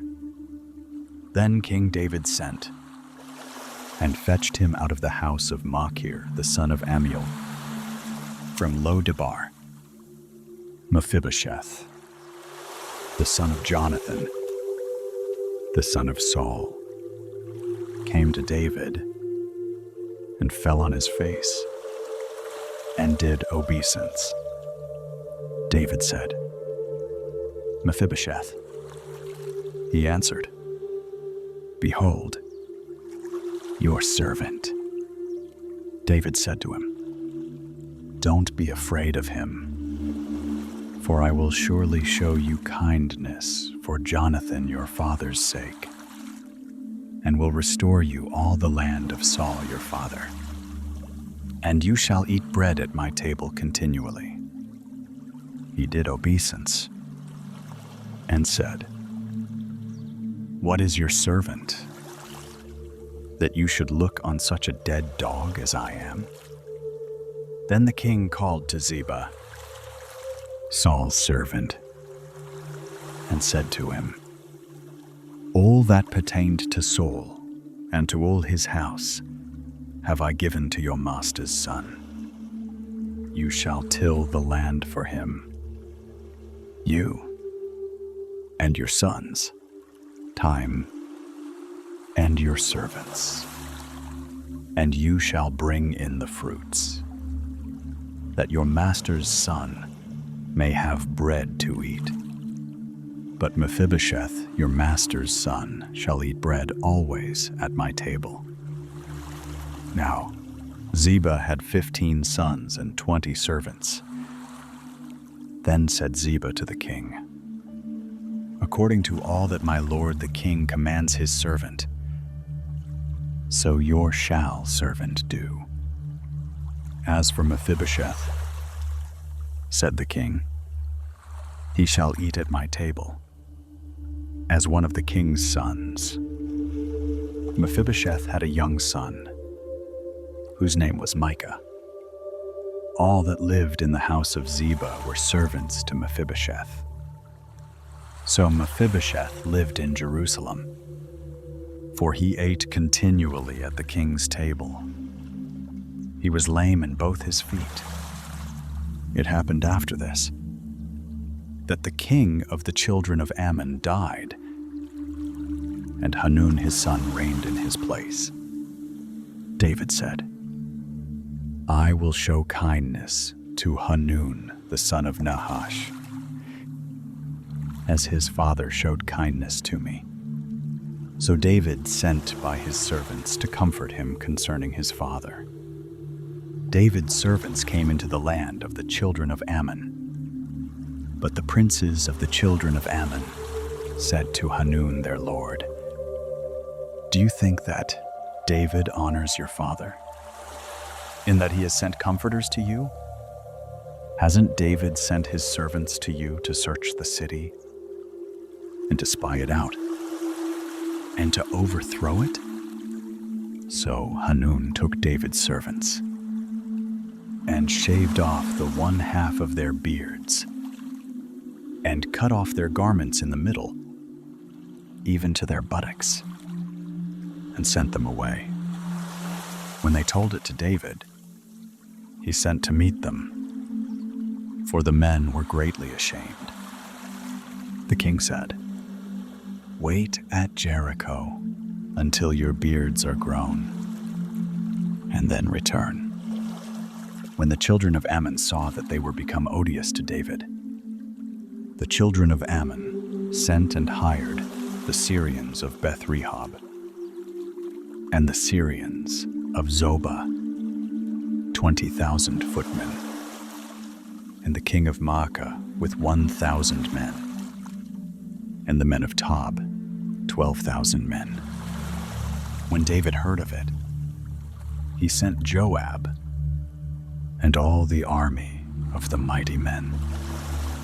The children of Ammon came out and put the battle in array at the entrance of the gate, and the Syrians of Zobah and of Rehob, and the men of Tob and Maacah were by themselves in the field. Now when Joab saw that the battle was set against him before and behind, he chose of all the choice men of Israel and put them in array against the Syrians. By the rest of the people he committed into the hand of Abishai his brother, and he put them in array against the children of Ammon. He said, "If the Syrians are too strong for me, then you shall help me. But if the children of Ammon are too strong for you, then I will come and help you. Be of good courage, and let us be strong for our people and for the cities of our God. And Yahweh do that which seems him good." So Joab and the people who were with him drew near to the battle against the Syrians, and they fled before him.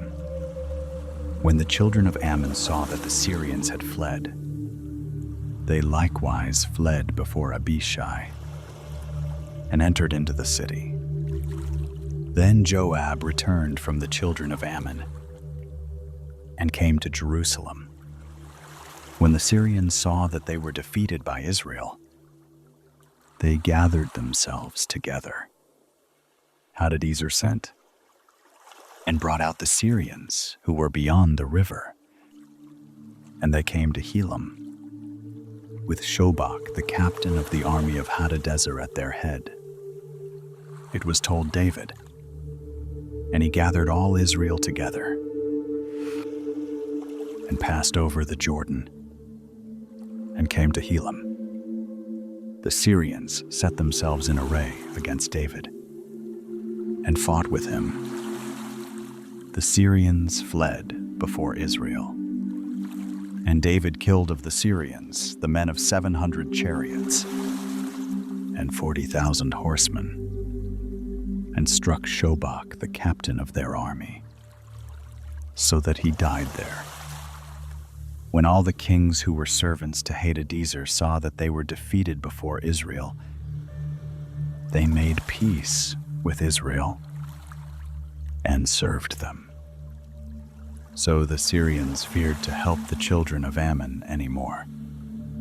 From the 6th chapter through the 10th, the ark was carried into the city with shouting and dancing. And God promised to establish David's house forever. David won victory after victory. And for Jonathan's sake, he showed kindness to Mephibosheth, who was lame. There was reverence here, and mercy, and war. If you are already drifting off beneath the covers, let these gentle moments settle in your heart. In the next chapter, the night grows a little deeper. We move on slowly, in no hurry at all. It happened at the return of the year, at the time when kings go out to battle, that David sent Joab and his servants with him and all Israel, and they destroyed the children of Ammon and besieged Rabbah. But David stayed at Jerusalem. It happened at evening that David arose from off his bed and walked on the roof of the king's house.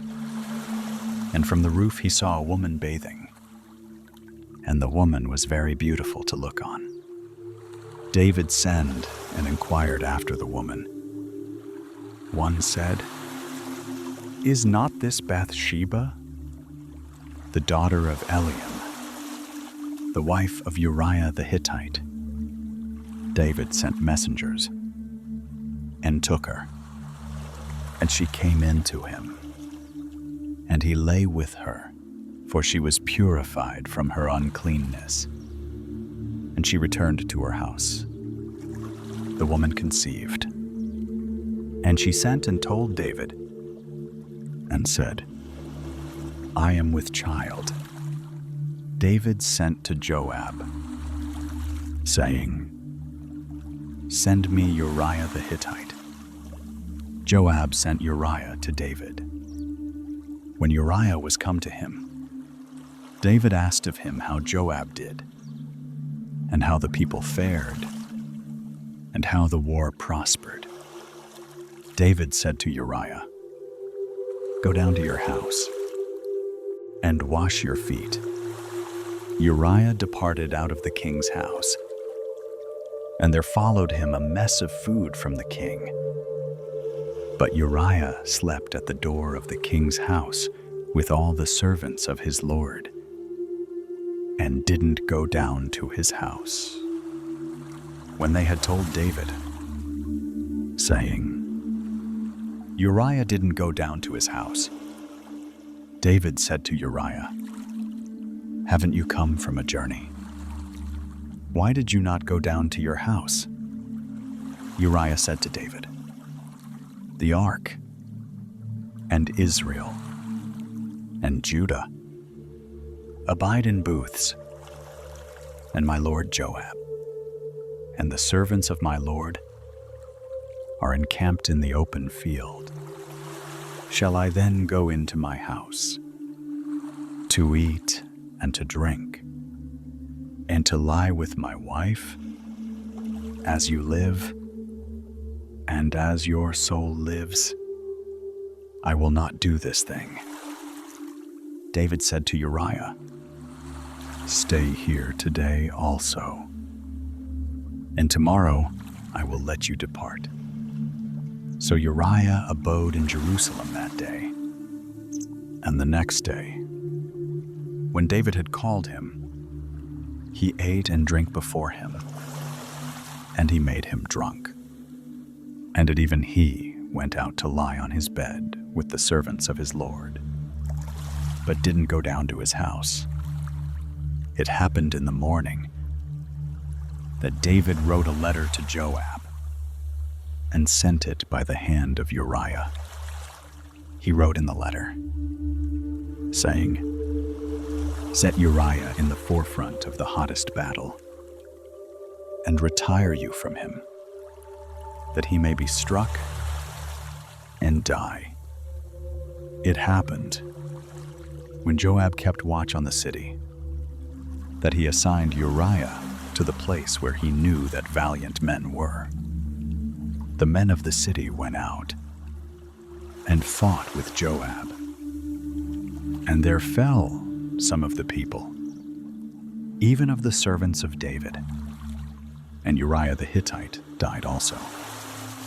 Then Joab sent and told David all the things concerning the war, and he commanded the messenger, saying, "When you have made an end of telling all the things concerning the war to the king, it shall be that, if the king's wrath arise, and he tells you, 'Why did you go so near to the city to fight?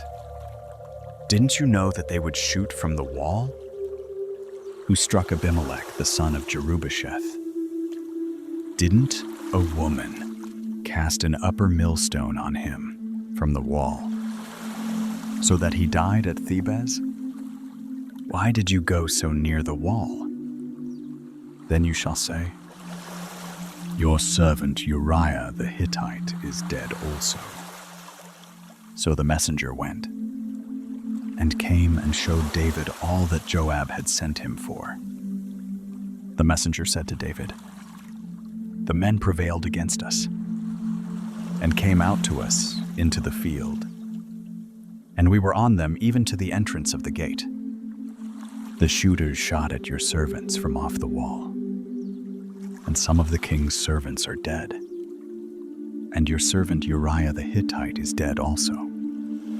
Then David said to the messenger, "Thus you shall tell Joab, don't let this thing displease you, for the sword devours one as well as another.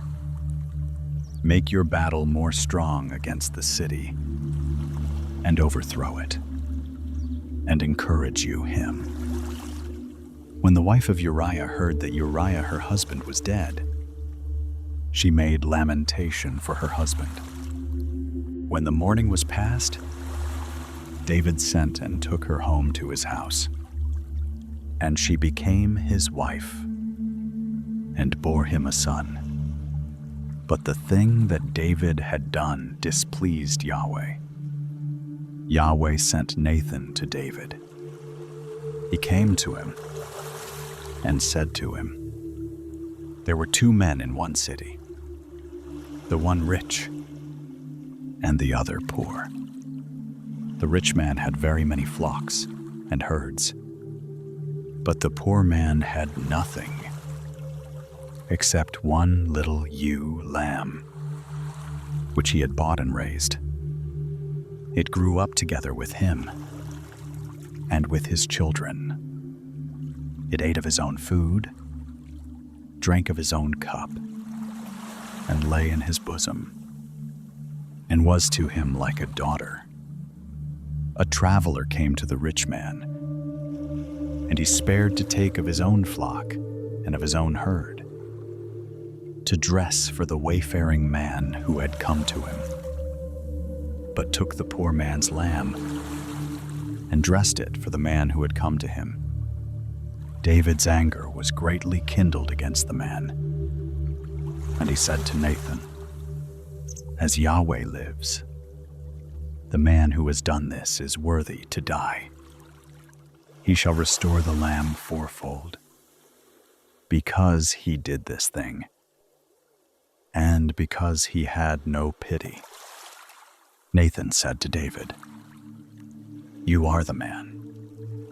This is what Yahweh, the God of Israel, says, I anointed you king over Israel, and I delivered you out of the hand of Saul.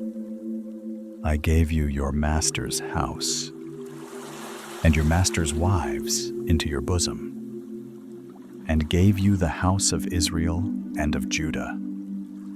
And if that would have been too little, I would have added to you many more such things.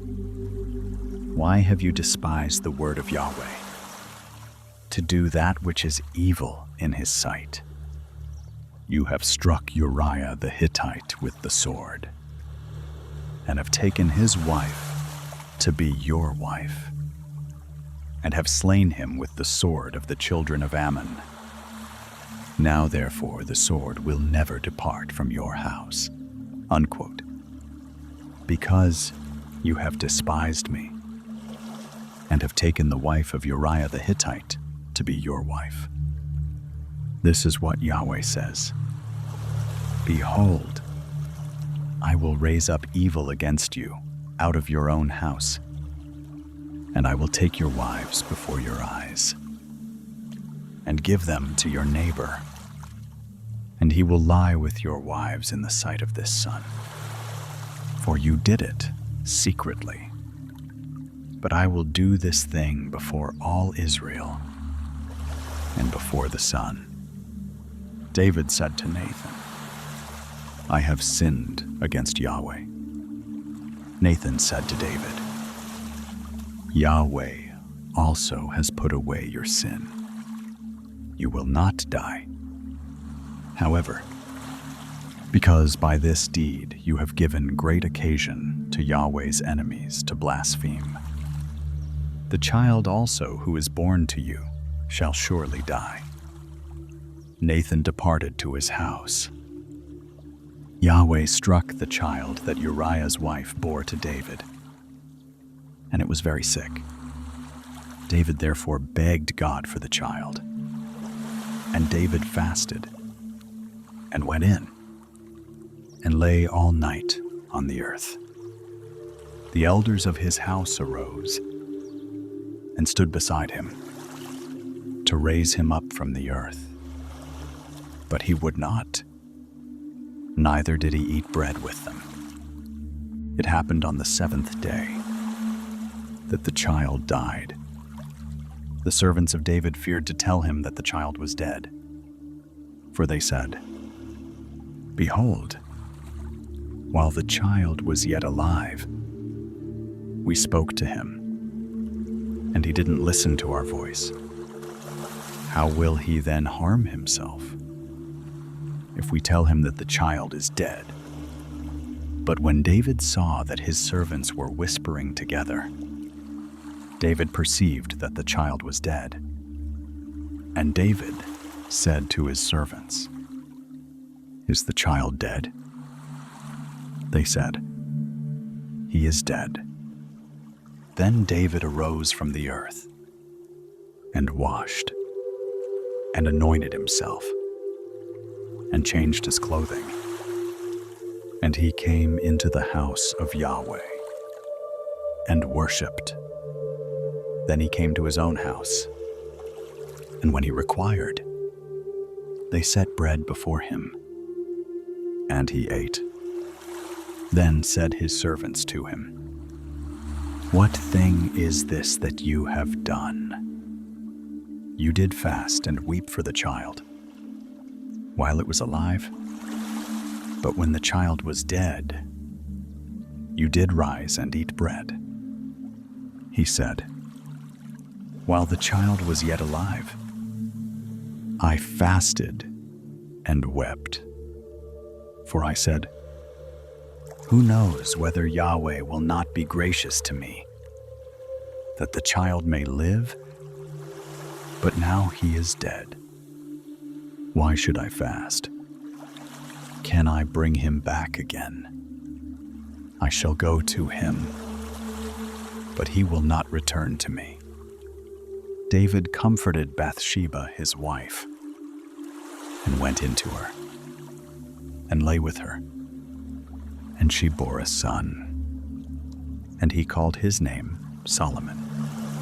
Yahweh loved him, and he sent by the hand of Nathan the prophet, and he named him Jedediah, for Yahweh's sake. Now Joab fought against Rabbah of the children of Ammon, and took the royal city. Joab sent messengers to David, and said, "I have fought against Rabbah. Yes, I have taken the city of waters. Now therefore gather the rest of the people together, and encamp against the city, and take it, lest I take the city, and it be called after my name."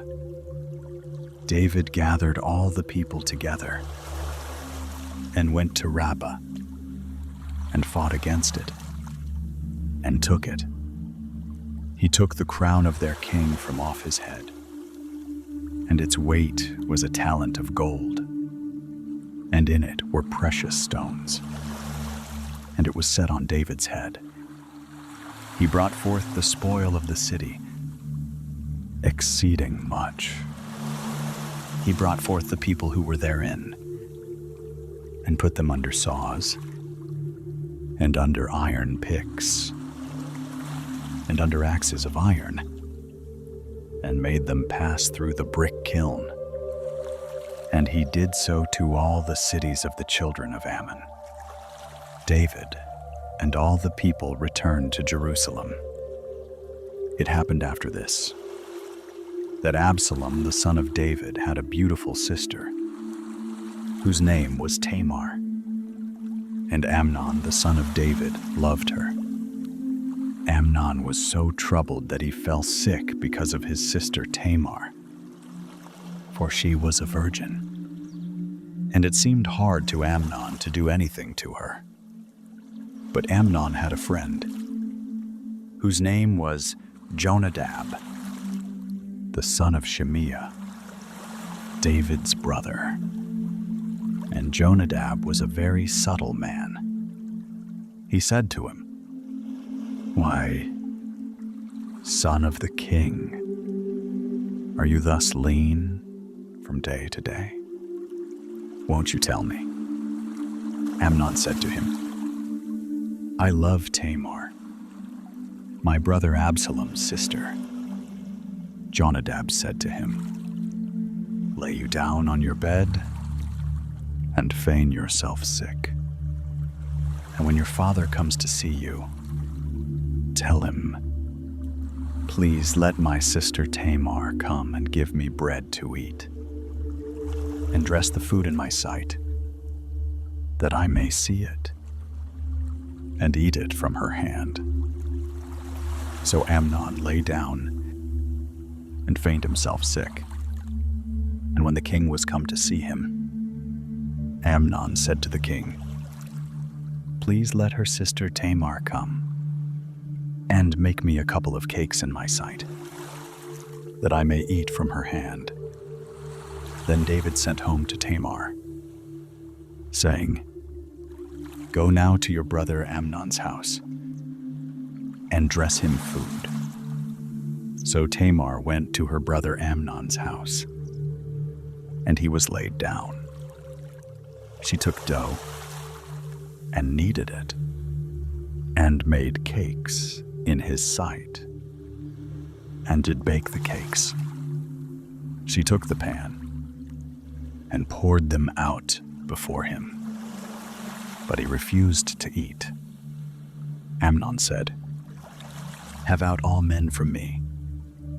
They went out every man from him. Amnon said to Tamar, "Bring the food into the chamber, that I may eat from your hand." Tamar took the cakes which she had made and brought them into the chamber to Amnon, her brother. When she had brought them near to him to eat, he took hold of her and said to her, "Come, lie with me, my sister." She answered him, "No, my brother, do not force me, for no such thing ought to be done in Israel. Don't you do this folly. Where shall I carry my shame? And as for you, you will be as one of the fools in Israel. Now therefore, please speak to the king, for he will not withhold me from you." However, he would not listen to her voice, but being stronger than she, he forced her and lay with her. Then Amnon hated her with exceeding great hatred, for the hatred with which he hated her was greater than the love with which he had loved her. Amnon said to her, "Arise, be gone." She said to him, "Not so, because this great wrong in putting me forth is worse than the other that you did to me." But he would not listen to her. Then he called his servant who ministered to him and said, "Put now this woman out from me, and bolt the door after her." She had a garment of various colors on her, for with such robes were the king's daughters who were virgins dressed. Then his servant brought her out and bolted the door after her. Tamar put ashes on her head and tore her garment of various colors that was on her. And she laid her hand on her head and went her way, crying aloud as she went. Absalom, her brother, said to her, "Has Amnon your brother been with you? But now hold your peace, my sister. He is your brother. Don't take this thing to heart." So Tamar remained desolate in her brother Absalom's house. But when King David heard of all these things, he was very angry. Absalom spoke to Amnon neither good nor bad. For Absalom hated Amnon, because he had forced his sister Tamar. It happened after 2 full years that Absalom had sheep shearers in Baal-Hazor, which is beside Ephraim. And Absalom invited all the king's sons. Absalom came to the king and said, "See now, your servant has sheep shearers. Let the king, I pray you, and his servants go with your servant." The king said to Absalom, "No, my son, let us not all go, lest we be burdensome to you." He pressed him. However, he would not go, but blessed him. Then said Absalom, "If not, please let my brother Amnon go with us." The king said to him, "Why should he go with you?" But Absalom pressed him, and he let Amnon and all the king's sons go with him. Absalom commanded his servants, saying, "Mark you now, when Amnon's heart is merry with wine. And when I tell you, Smite Amnon, then kill him. Don't be afraid. Haven't I commanded you? Be courageous and be valiant." The servants of Absalom did to Amnon as Absalom had commanded. Then all the king's sons arose, and every man got him up on his mule and fled. It happened, while they were in the way, that the news came to David, saying, "Absalom has slain all the king's sons, and there is not one of them left." Then the king arose and tore his garments and lay on the earth. And all his servants stood by with their clothes torn. Jonadab, the son of Shimeah, David's brother, answered, "Don't let my lord suppose that they have killed all the young men, the king's sons. For Amnon only is dead. For by the appointment of Absalom this has been determined from the day that he forced his sister Tamar. Now therefore don't let my lord the king take the thing to his heart, to think that all the king's sons are dead. For Amnon only is dead, but Absalom fled." The young man who kept the watch lifted up his eyes and looked, and behold, many people were coming by way of the hillside behind him. Jonadab said to the king, "Behold, the king's sons are come, as your servant said." So it is. It happened, as soon as he had made an end of speaking, that behold, the king's sons came and lifted up their voice and wept. And the king also and all his servants wept very sore. But Absalom fled and went to Talmai, the son of Ammihur, king of Geshur. David mourned for his son every day. So Absalom fled and went to Geshur and was there 3 years. The soul of King David longed to go forth to Absalom, for he was comforted concerning Amnon, seeing he was dead. Now Joab, the son of Zeruiah, perceived that the king's heart was toward Absalom. Joab sent to Tekoa and fetched there a wise woman and said to her, "Please, act like a mourner and put on mourning clothing.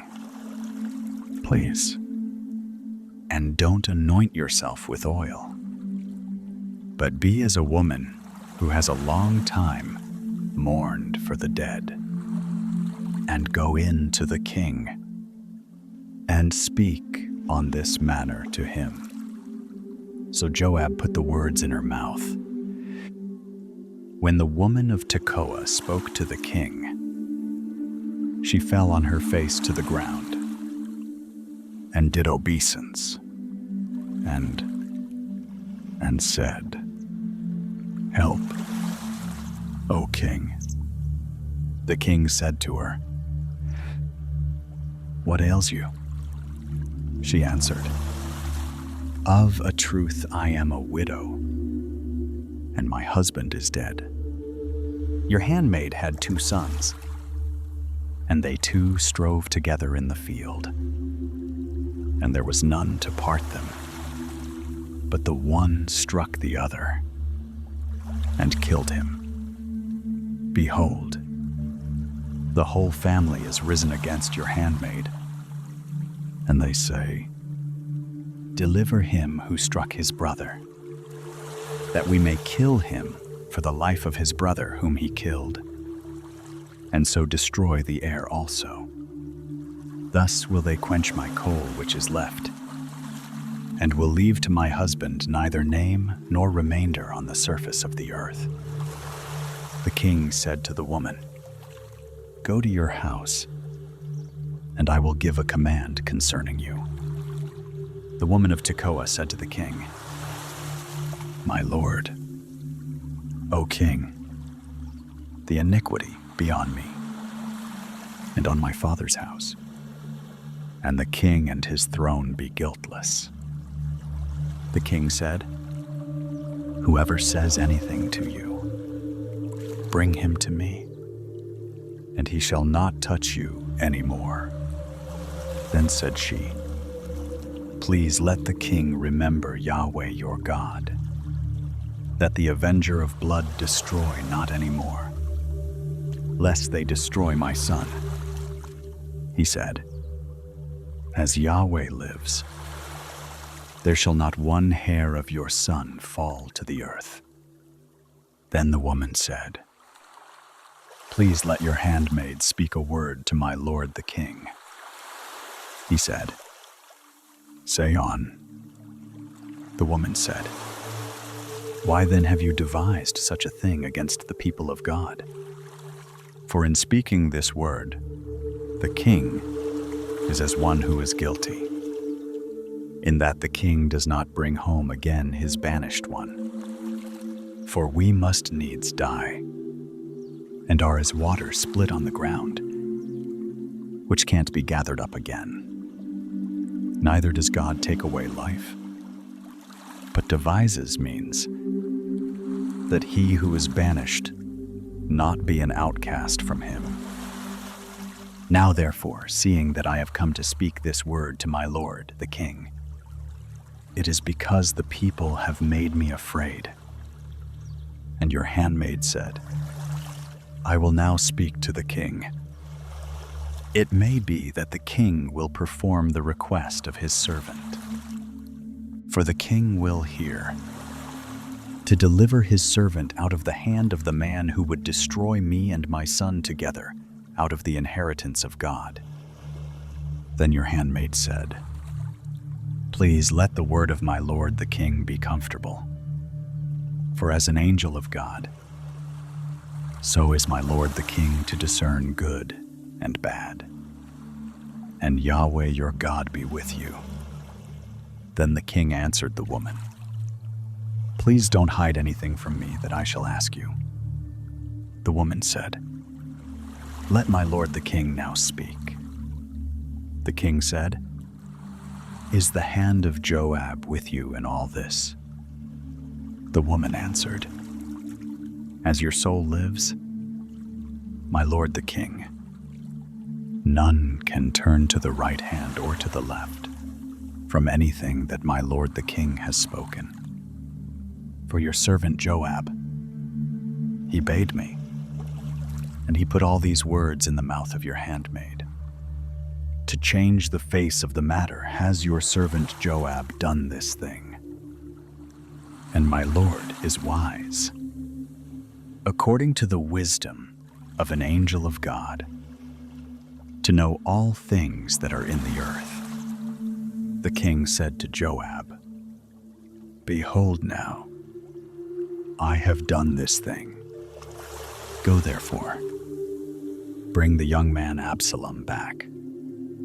Joab fell to the ground on his face and did obeisance and blessed the king. And Joab said, "Today your servant knows that I have found favor in your sight, my lord, king, in that the king has performed the request of his servant." So Joab arose and went to Geshur, and brought Absalom to Jerusalem. The king said, "Let him turn to his own house, but let him not see my face." So Absalom turned to his own house and didn't see the king's face. Now in all Israel there was none to be so much praised as Absalom for his beauty. From the sole of his foot even to the crown of his head, there was no blemish in him. When he cut the hair of his head, now it was at every year's end that he cut it, because it was heavy on him. Therefore he cut it. He weighed the hair of his head at 200 shekels, after the king's weight. To Absalom there were born 3 sons and 1 daughter, whose name was Tamar. She was a woman of a beautiful face.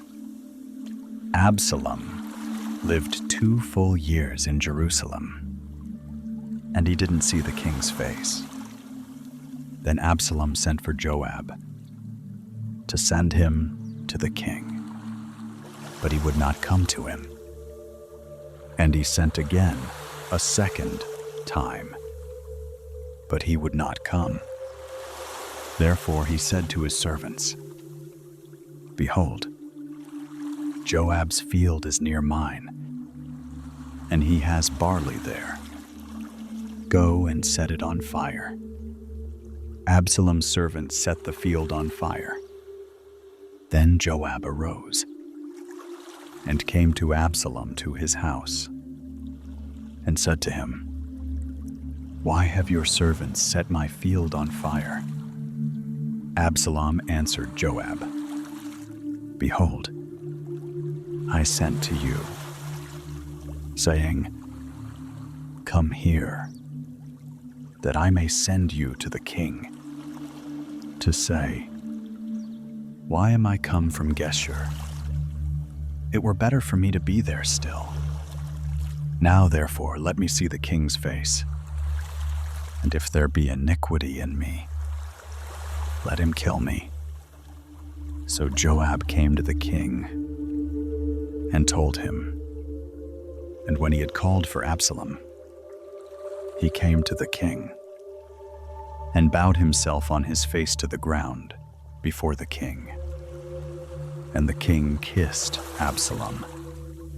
It happened after this, that Absalom prepared him a chariot and horses, and 50 men to run before him. Absalom rose up early and stood beside the way of the gate. And it was so that when any man had a suit which should come to the king for judgment, then Absalom called to him and said, "Of what city are you?"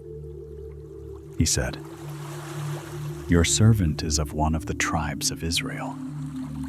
Absalom said to him, "Behold, your matters are good and right, but there is no man deputized of the king to hear you."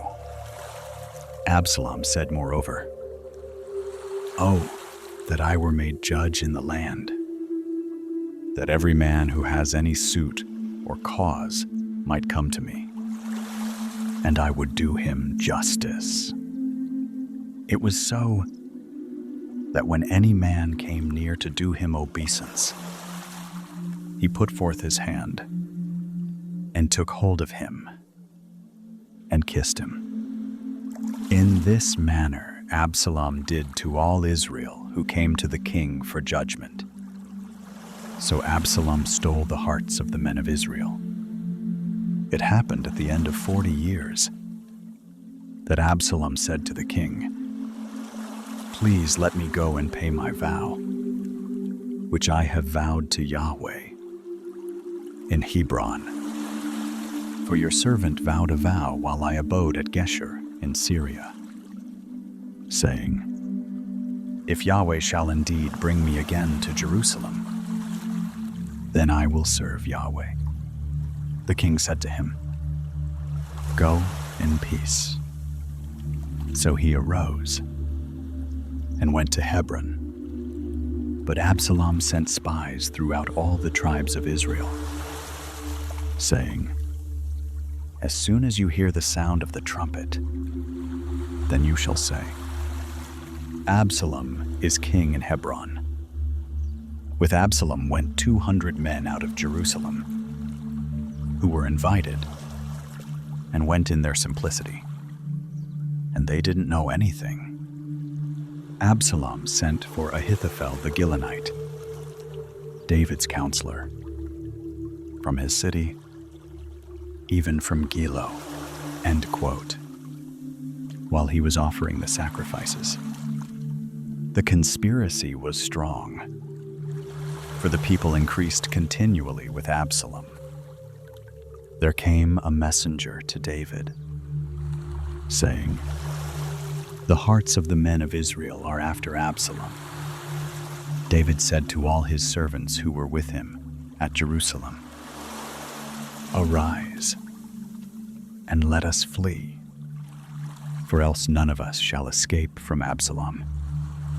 Make speed to depart, lest he overtake us quickly, and bring down evil on us, and strike the city with the edge of the sword." The king's servants said to the king, "Behold, your servants are ready to do whatever my lord the king shall choose."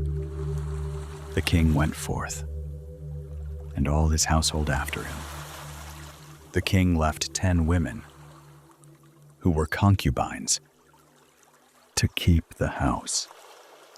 The king went forth, and all the people after him, and they stayed in Beth-merhak.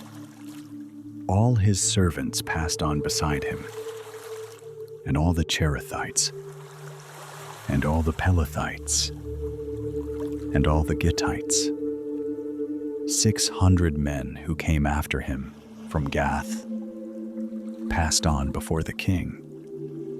Then said the king to Ittai the Gittite, "Why go you also with us?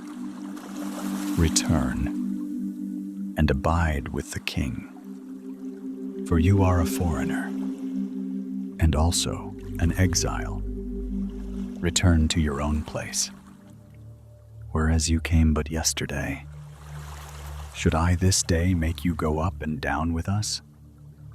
Seeing I go where I may, return you, and take back your brothers.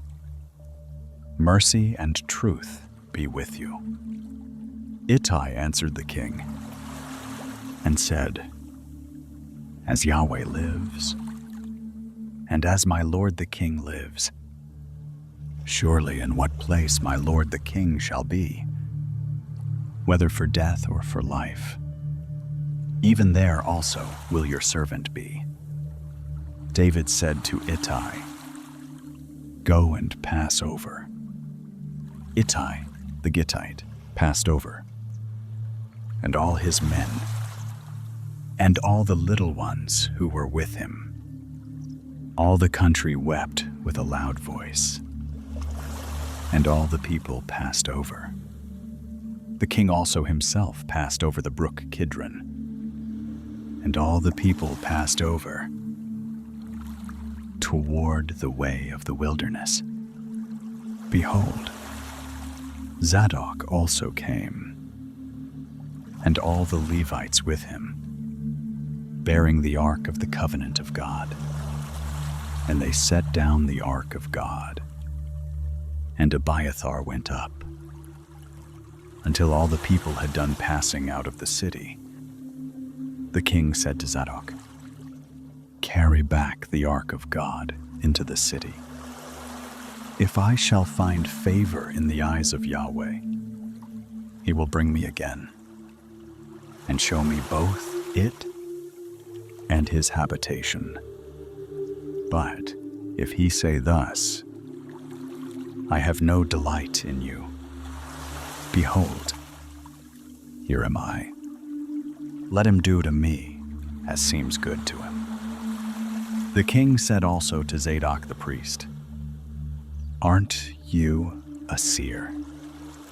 Return into the city in peace, and your 2 sons with you, Ahimaaz your son, and Jonathan the son of Abiathar.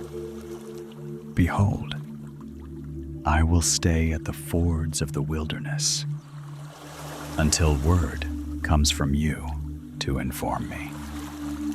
Zadok, therefore, and Abiathar carried the ark of God again to Jerusalem, and they abode there. David went up by the ascent of the Mount of Olives, and wept as he went up. And he had his head covered, and went barefoot. And all the people who were with him covered every man his head, and they went up, weeping as they went up. One told David, saying, Ahithophel is among the conspirators with Absalom. David said, Yahweh, please turn the counsel of Ahithophel into foolishness. It happened that when David had come to the top of the ascent, where God was worshipped, behold, Hushai the Archite came to meet him with his coat torn and earth on his head. David said to him, If you pass on with me, then you will be a burden to me. But if you return to the city and tell Absalom, I will be your servant, O king, as I have been your father's servant in time past, so will I now be your servant. Then will you defeat for me the counsel of Ahithophel. Don't you have Zadok and Abiathar, the priests, there with you? Therefore it shall be, that whatever thing you shall hear out of the king's house, you shall tell it to Zadok and Abiathar, the priests. Behold, they have there with them their 2 sons, Ahimaaz, Zadok's son, and Jonathan, Abiathar's son, and by them you shall send to me everything that you shall hear. So Hushai, David's friend, came into the city, and Absalom came into Jerusalem. The 11th through the 15th chapters walk a heavier road.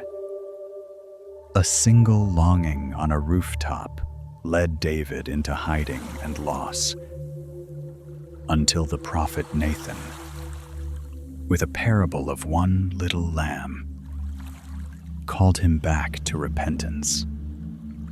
After that, trouble stirred within his household, and Absalom slowly turned to rebellion, so that David left Jerusalem in tears. If sleep is already wrapping around you, there's no need to hold these names. Only know this: even in the deepest failure, there is turning back, and there is mercy. Rest now.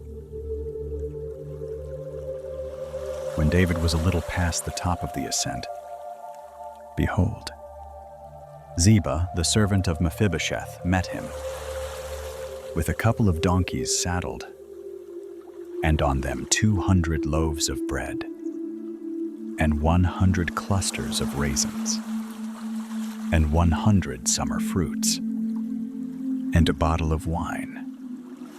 The king said to Ziba, What do you mean by these?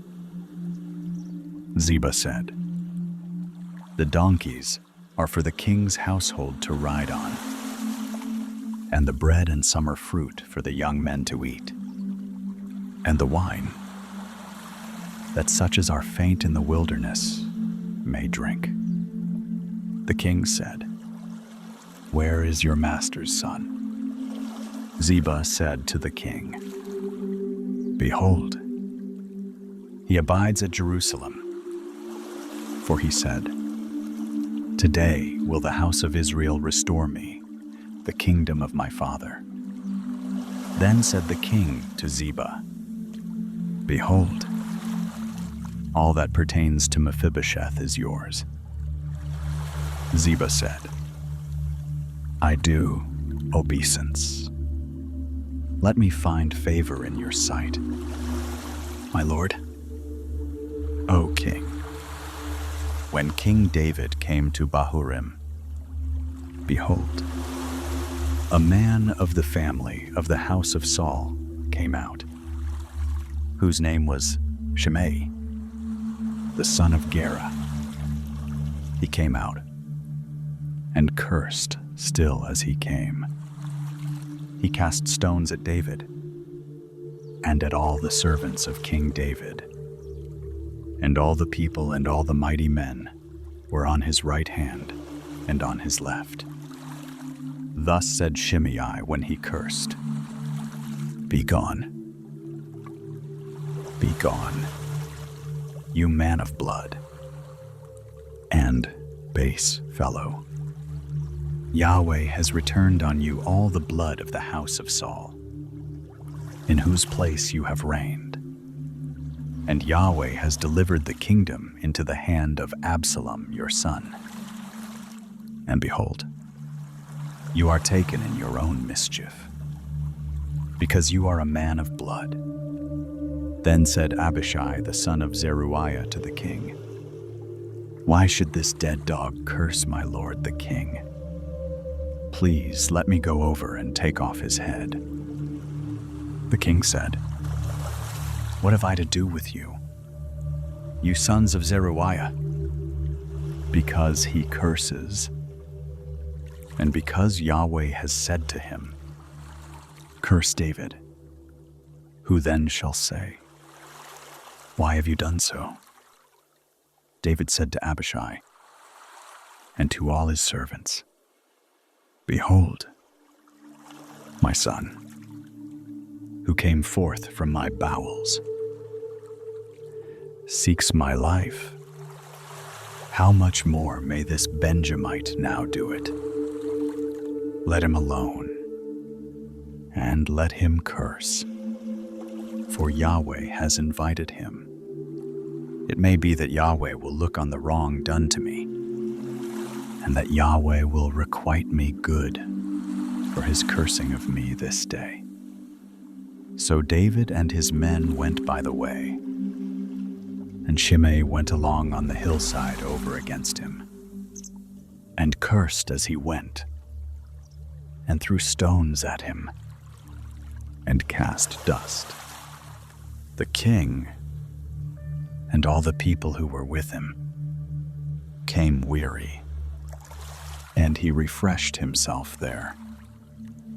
Absalom and all the people, the men of Israel, came to Jerusalem, and Ahithophel with him.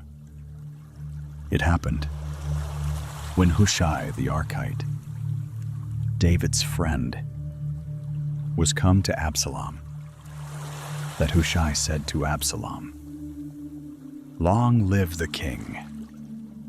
Long live the king!" Absalom said to Hushai, "Is this your kindness to your friend? Why didn't you go with your friend?" Hushai said to Absalom, "No, but whom Yahweh and this people and all the men of Israel have chosen, his will I be, and with him will I abide. Again, whom should I serve? Shouldn't I serve in the presence of his son? As I have served in your father's presence, so will I be in your presence." Then said Absalom to Ahithophel, "Give your counsel what we shall do." Ahithophel said to Absalom, "Go in to your father's concubines, that he has left to keep the house, and all Israel will hear that you are abhorred of your father. Then will the hands of all who are with you be strong." So they spread Absalom a tent on the top of the house, and Absalom went in to his father's concubines in the sight of all Israel. The counsel of Ahithophel, which he gave in those days, was as if a man inquired at the oracle of God. So was all the counsel of Ahithophel, both with David and with Absalom. Moreover, Ahithophel said to Absalom, "Let me now choose out 12,000 men, and I will arise and pursue after David this night. And I will come on him while he is weary and exhausted, and will make him afraid. And all the people who are with him shall flee. And I will strike the king only. And I will bring back all the people to you. The man whom you seek is as if all returned. So all the people shall be in peace. The saying pleased Absalom well, and all the elders of Israel. Then said Absalom, "Call now Hushai the Archite also, and let us hear likewise what he says." When Hushai was come to Absalom, Absalom spoke to him, saying, "Ahithophel has spoken after this manner. Shall we do after his saying? If not, speak up." Hushai said to Absalom, "The counsel that Ahithophel has given this time is not good." Hushai said moreover, "You know your father and his men, that they are mighty men, and they are fierce in their minds, as a bear robbed of her cubs in the field.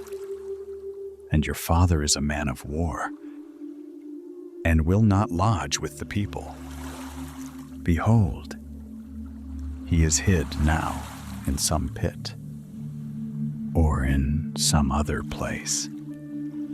And it will happen, when some of them are fallen at the first, that whoever hears it will say, 'There is a slaughter among the people who follow Absalom.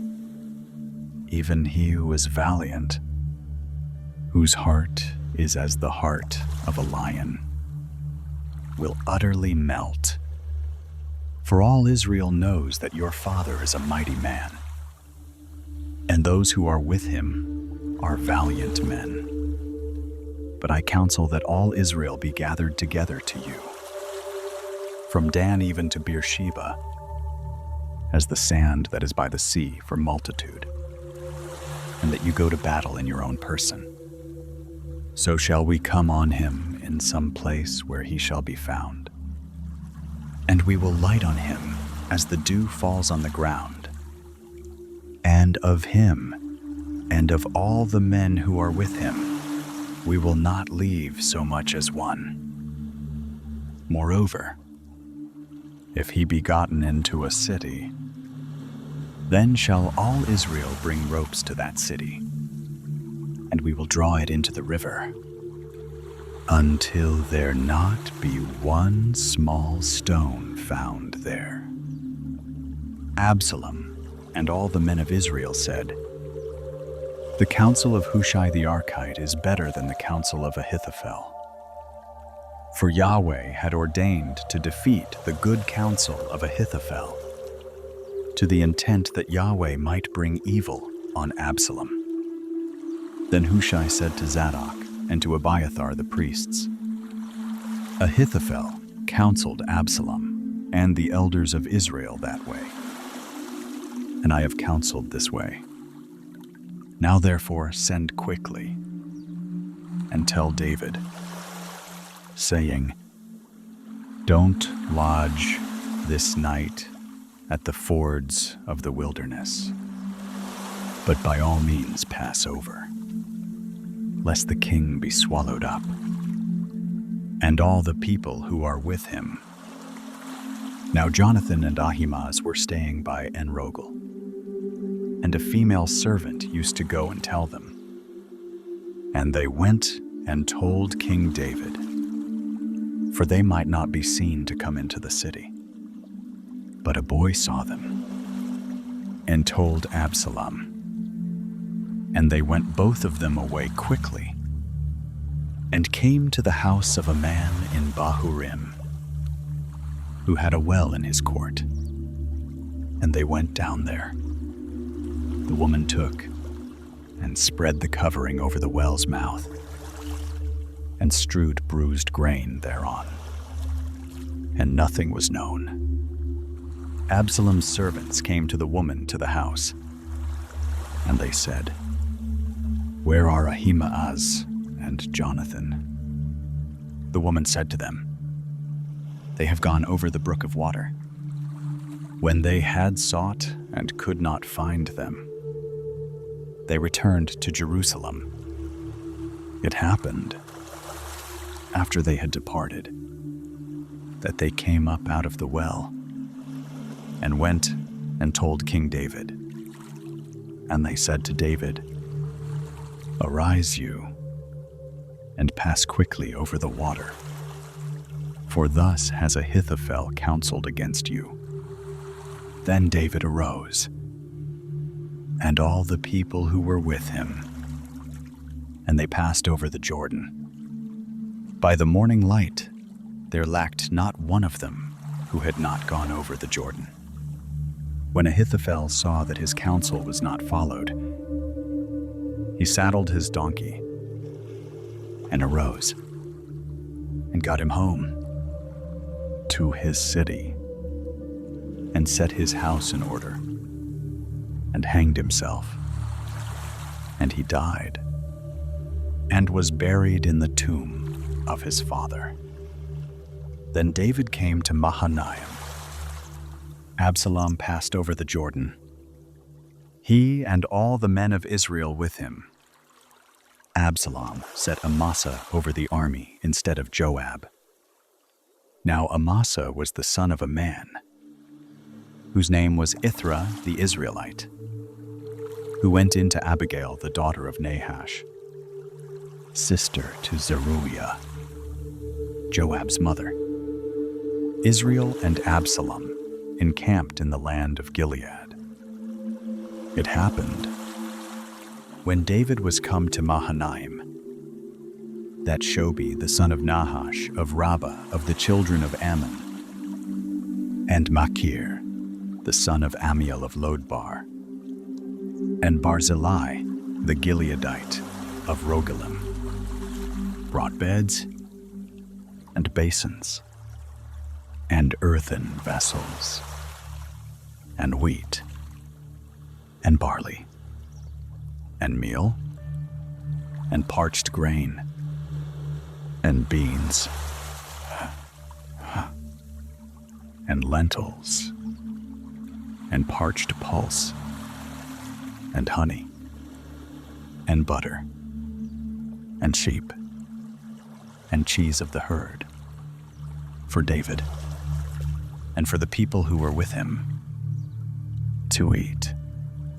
For they said, "The people are hungry and weary and thirsty in the wilderness." David numbered the people who were with him and set captains of thousands and captains of hundreds over them.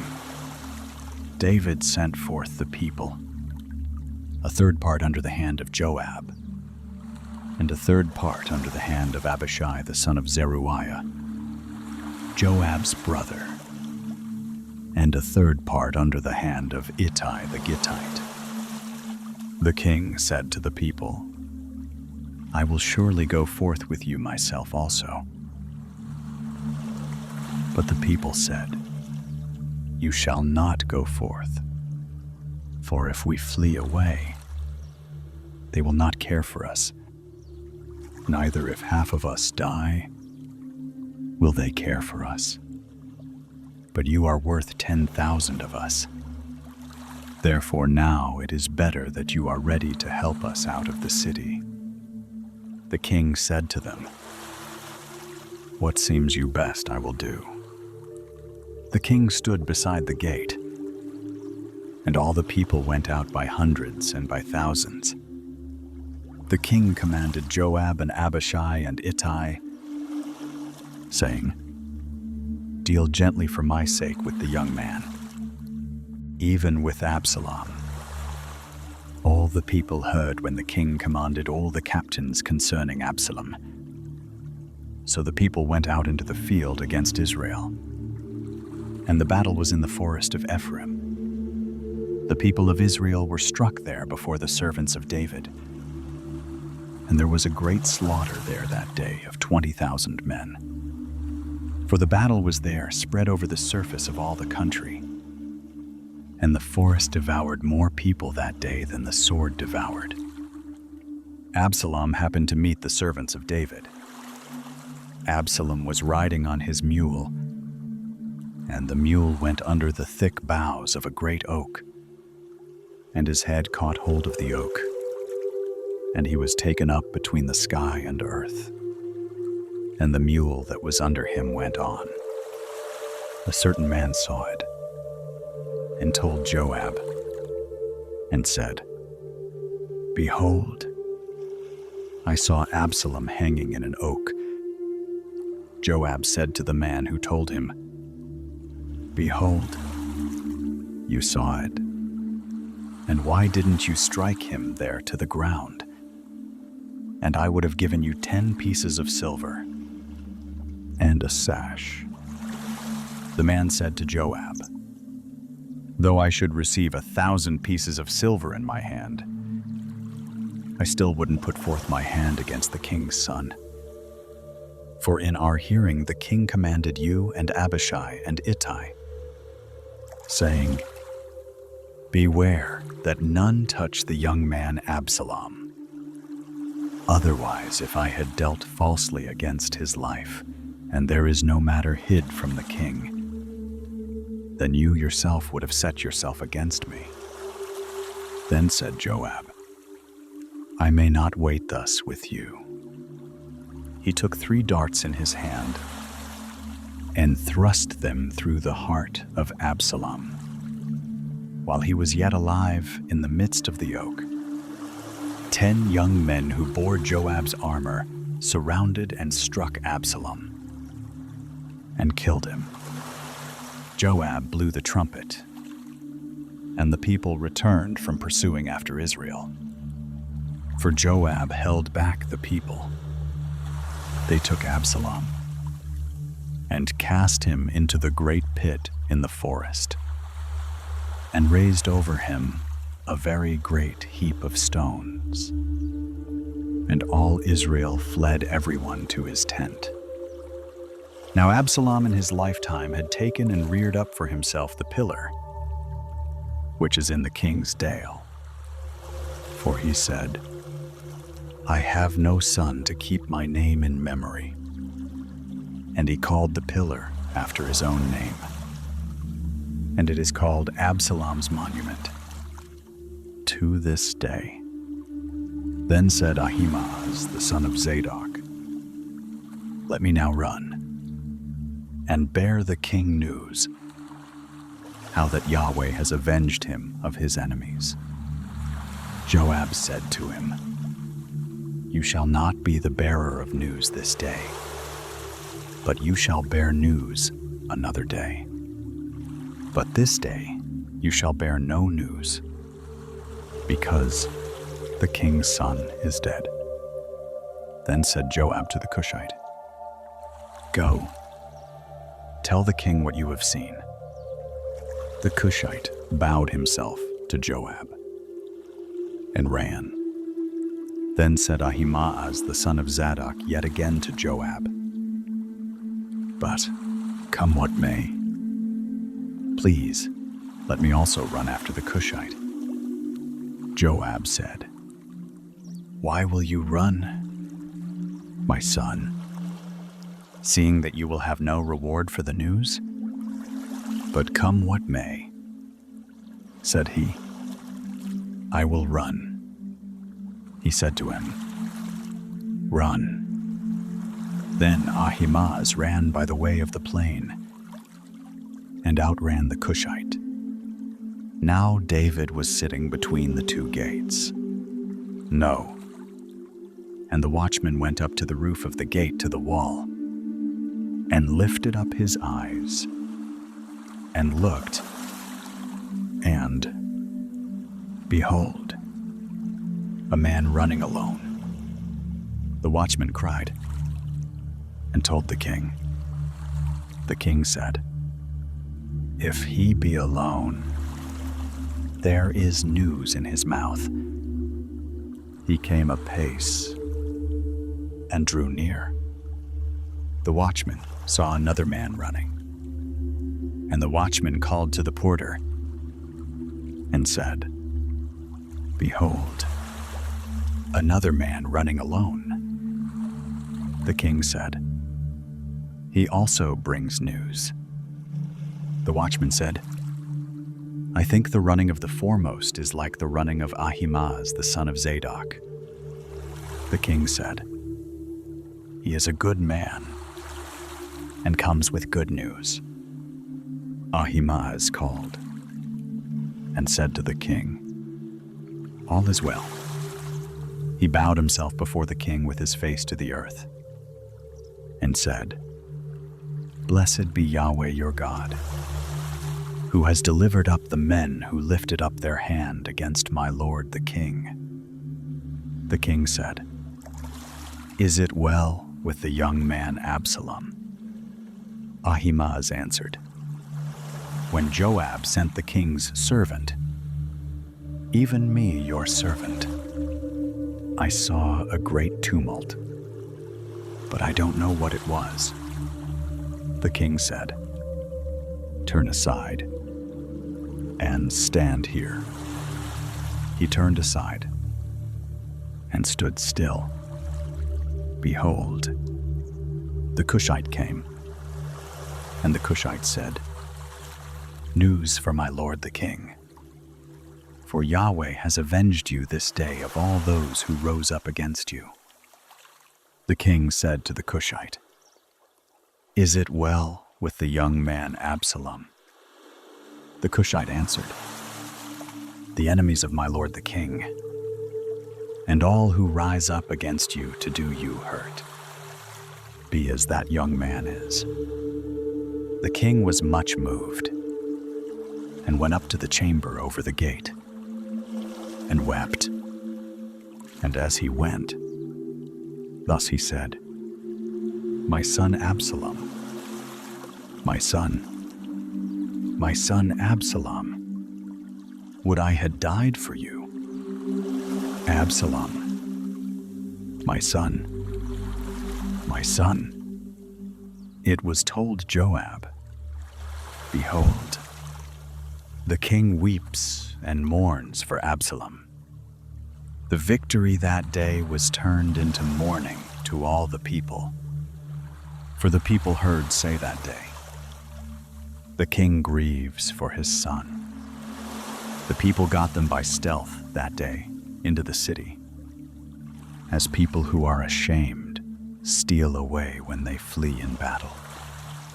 The king covered his face, and the king cried with a loud voice, "My son Absalom, Absalom, my son."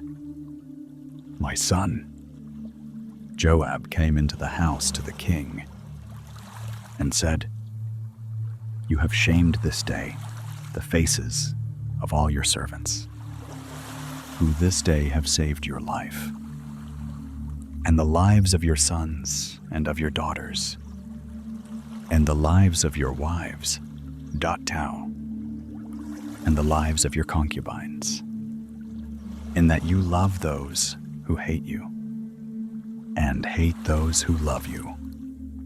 For you have declared this day that princes and servants are nothing to you.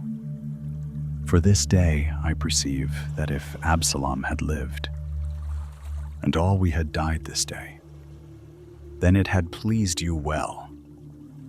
Now therefore arise, go forth, and speak comfortably to your servants. For I swear by Yahweh, if you don't go forth, there will not stay a man with you this night. And that will be worse to you than all the evil that has happened to you from your youth until now."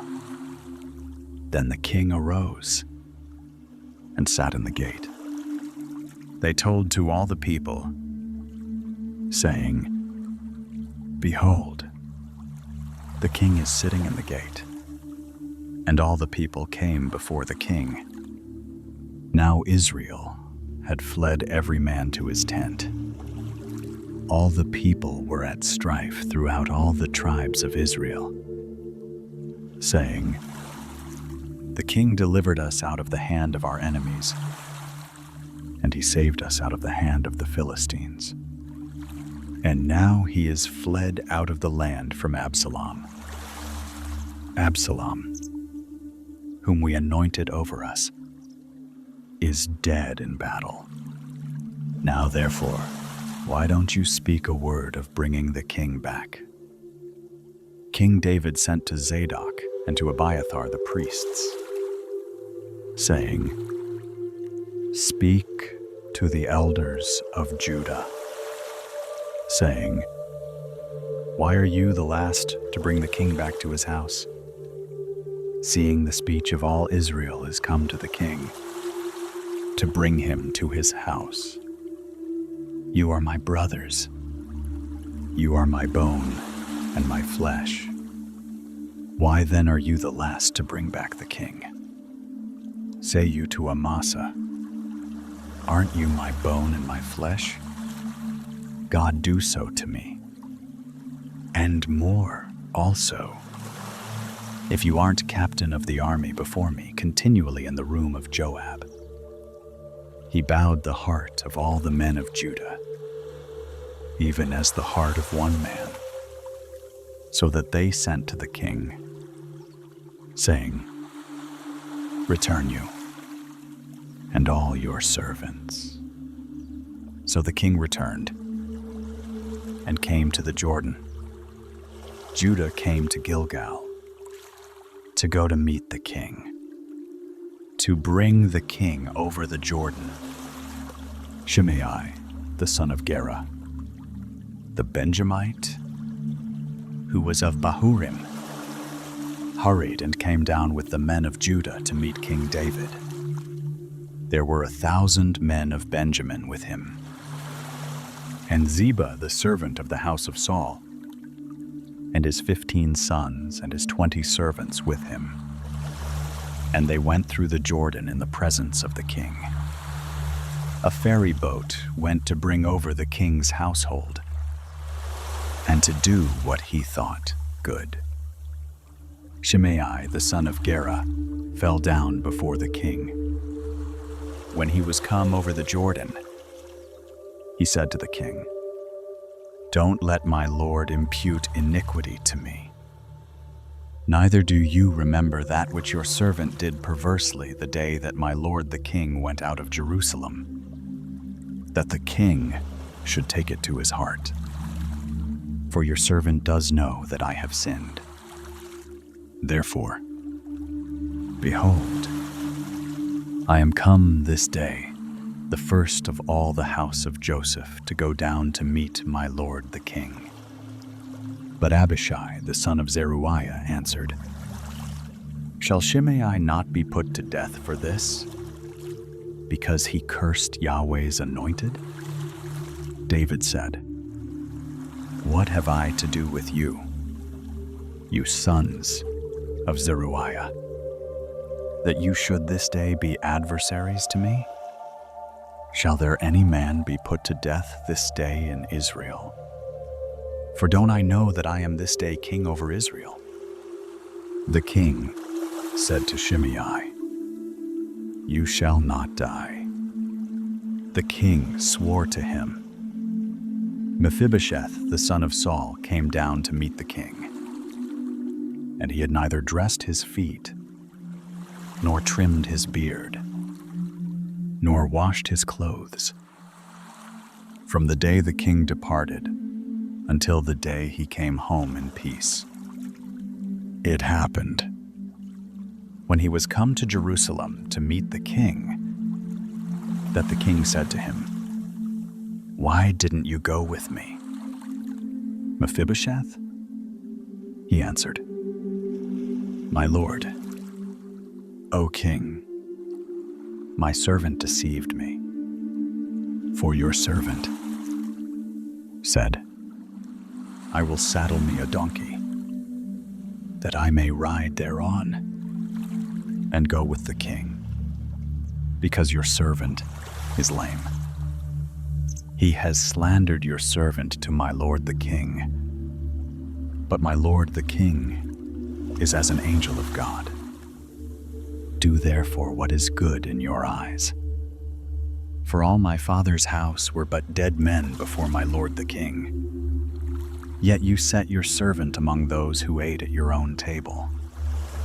What right, therefore, have I yet, that I should cry any more to the king? The king said to him, Why speak you any more of your matters? I say, You and Ziba divide the land. Mephibosheth said to the king, Yes, let him take all, because my lord the king is come in peace to his own house. Barzillai the Gileadite came down from Rogelim, and he went over the Jordan with the king to conduct him over the Jordan. Now Barzillai was a very aged man, even 80 years old, and he had provided the king with sustenance while he lay at Mahanaim, for he was a very great man. The king said to Barzillai, Come you over with me, and I will sustain you with me in Jerusalem. Barzillai said to the king, How many are the days of the years of my life, that I should go up with the king to Jerusalem? I am this day 80 years old. Can I discern between good and bad? Can your servant taste what I eat or what I drink? Can I hear any more the voice of singing men and singing women? Why then should your servant be yet a burden to my lord the king? Your servant would but just go over the Jordan with the king. And why should the king recompense it me with such a reward? Please let your servant turn back again, that I may die in my own city, by the grave of my father and my mother. But behold, your servant Chimham, let him go over with my lord the king, and do to him what shall seem good to you. The king answered, Chimham shall go over with me, and I will do to him that which shall seem good to you, and whatever you shall require of me, that will I do for you. All the people went over the Jordan, and the king went over. And the king kissed Barzillai, and blessed him, and he returned to his own place. So the king went over to Gilgal, and Chimham went over with him. And all the people of Judah brought the king over, and also half the people of Israel. Behold, all the men of Israel came to the king, and said to the king, Why have our brothers, the men of Judah, stolen you away, and brought the king and his household over the Jordan, and all David's men with him? All the men of Judah answered the men of Israel, Because the king is a close relative to us. Why then are you angry for this matter? Have we eaten at all at the king's cost? Or has he given us any gift? The men of Israel answered the men of Judah, and said, We have 10 parts in the king, and we have also more right in David than you. Why then did you despise us, that our advice should not be first had in bringing back our king? The words of the men of Judah were fiercer than the words of the men of Israel. There happened to be there a base fellow, whose name was Sheba, the son of Bichri, a Benjamite. And he blew the trumpet, and said, We have no portion in David, neither have we inheritance in the son of Jesse. Every man to his tents. Israel. So all the men of Israel went up from following David, and followed Sheba, the son of Bichri. But the men of Judah joined with their king, from the Jordan even to Jerusalem. David came to his house at Jerusalem, and the king took the 10 women, his concubines, whom he had left to keep the house, and put them in custody, and provided them with sustenance, but didn't go into them. So they were shut up to the day of their death, living in widowhood. Then said the king to Amasa, "Call me the men of Judah together within 3 days, and be here present." So Amasa went to call the men of Judah together, but he stayed longer than the set time which he had appointed him. David said to Abishai, "Now will Sheba the son of Bichri do us more harm than did Absalom? Take your Lord's servants and pursue after him, lest he get him fortified cities and escape out of our sight." There went out after him Joab's men, and the Cherethites and the Pelethites, and all the mighty men. And they went out of Jerusalem to pursue after Sheba, the son of Bichri.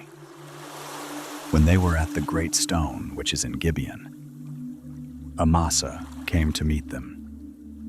Joab was girded with his apparel of war that he had put on, and thereon was a sash with a sword fastened on his waist in its sheath. And as he went forth, it fell out. Joab said to Amasa, "Is it well with you, my brother?" Joab took Amasa by the beard with his right hand to kiss him. But Amasa took no heed to the sword that was in Joab's hand. So he struck him therewith in the body, and shed out his bowels to the ground, and didn't strike him again, and he died. Joab and Abishai his brother pursued after Sheba the son of Bichri. There stood by him one of Joab's young men, and said, "He who favors Joab, and he who is for David, let him follow Joab." Amasa lay wallowing in his blood in the midst of the highway. When the man saw that all the people stood still, he carried Amasa out of the highway into the field, and cast a garment over him. When he saw that everyone who came by him stood still, when he was removed out of the highway, all the people went on after Joab to pursue after Sheba the son of Bichri. He went through all the tribes of Israel, to Abel and to Beth Maacah, and all the Berites, and they were gathered together, and went also after him. They came and besieged him in Abel of Beth Maacah, and they cast up a mound against the city, and it stood against the rampart. And all the people who were with Joab battered the wall to throw it down. Then cried a wise woman out of the city, "Here, here, please say to Joab, 'Come near here, that I may speak with you.' He came near to her, and the woman said, 'Are you Joab?' He answered, 'I am.' Then she said to him, 'Hear the words of your handmaid.' He answered, 'I do hear.' Then she spoke, saying, 'They were wont to speak in old time, saying, They shall surely ask counsel at Abel. And so they ended the matter. I am of those who are peaceable and faithful in Israel. You seek to destroy a city and a mother in Israel. Why will you swallow up the inheritance of Yahweh? Joab answered, Far be it from me, that I should swallow up or destroy. The matter is not so. But a man of the hill country of Ephraim, Sheba the son of Bichri by name, has lifted up his hand against the king, even against David. Deliver him only, and I will depart from the city. The woman said to Joab, Behold, his head shall be thrown to you over the wall. Then the woman went to all the people in her wisdom. They cut off the head of Sheba, the son of Bichri, and threw it out to Joab, 200. He blew the trumpet, and they were dispersed from the city, every man to his tent. Joab returned to Jerusalem to the king. Now Joab was over all the army of Israel, and Benaiah the son of Jehoiada was over the Cherethites and over the Pelethites. And Adoram was over the men subject to forced labor. And Jehoshaphat the son of Ahilud was the recorder. And Sheva was scribe. And Zadok and Abiathar were priests. And also Ira the Jairite was chief minister to David.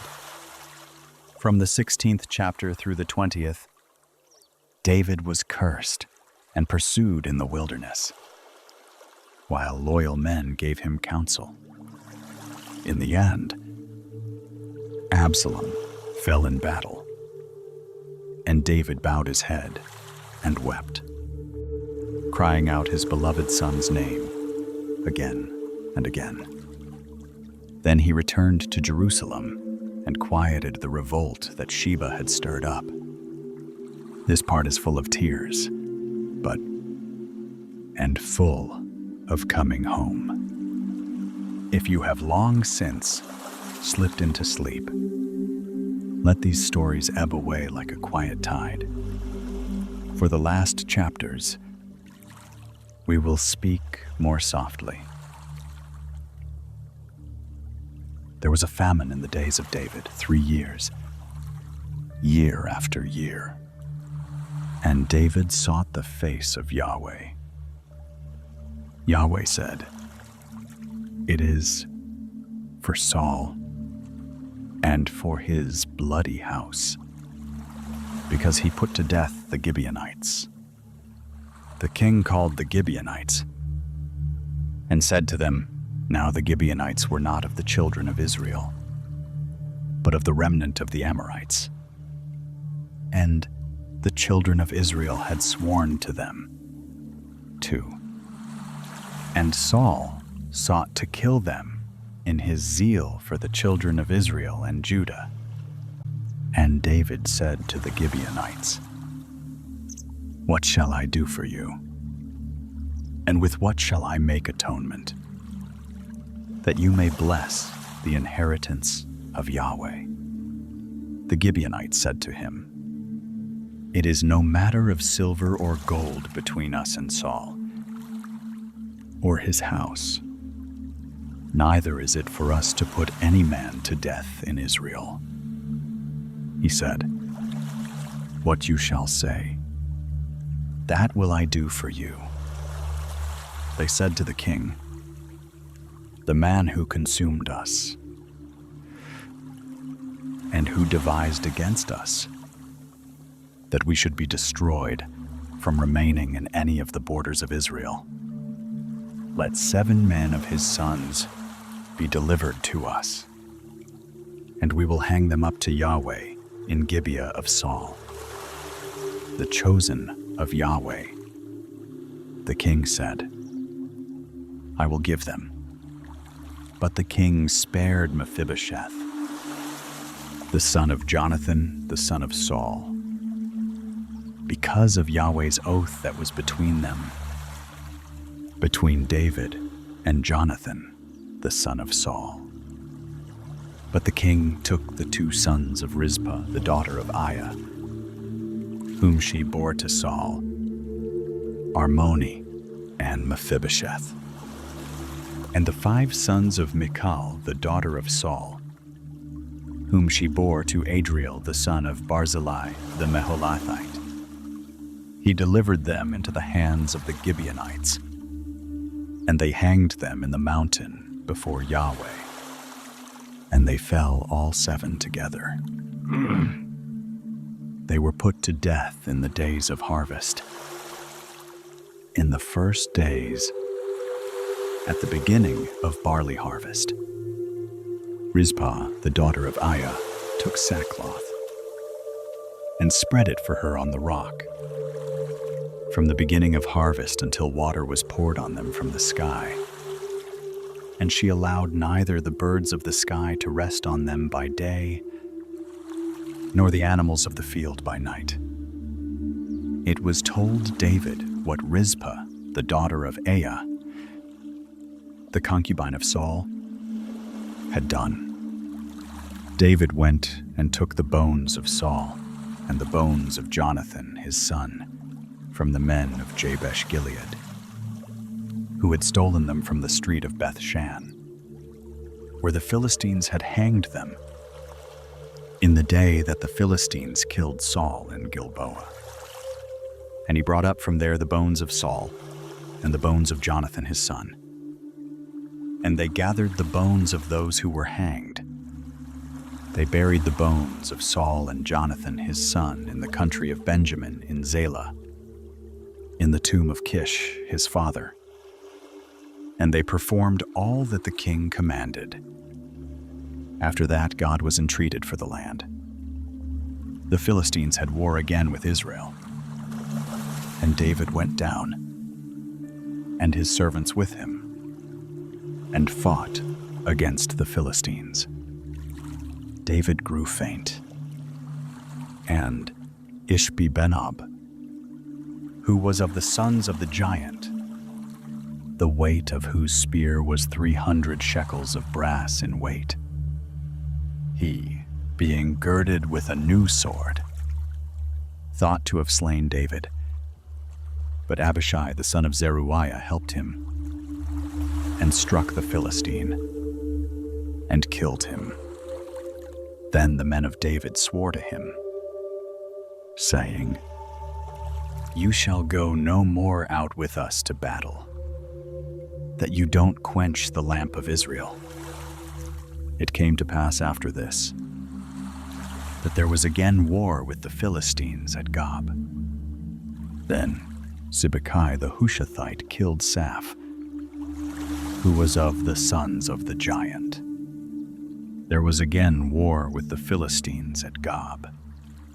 And Elhanan the son of Jaareoregim the Bethlehemite killed Goliath, the Gittite's brother, the staff of whose spear was like a weaver's beam. There was again war at Gath, where there was a man of great stature, who had on every hand 6 fingers, and on every foot 6 toes, 24 in number. And he also was born to the giant.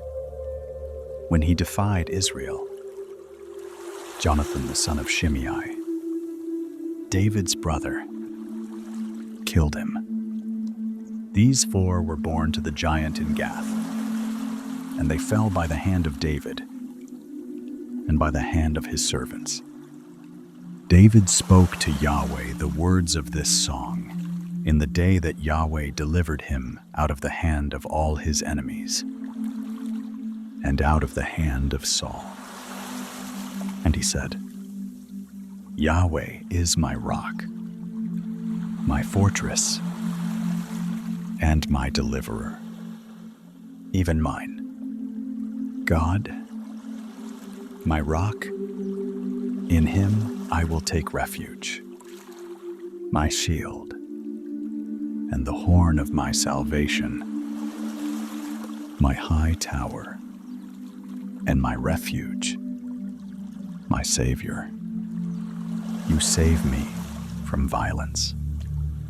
I will call on Yahweh, who is worthy to be praised. So shall I be saved from my enemies. For the waves of death surrounded me. The floods of ungodliness made me afraid. The cords of Sheol were around me.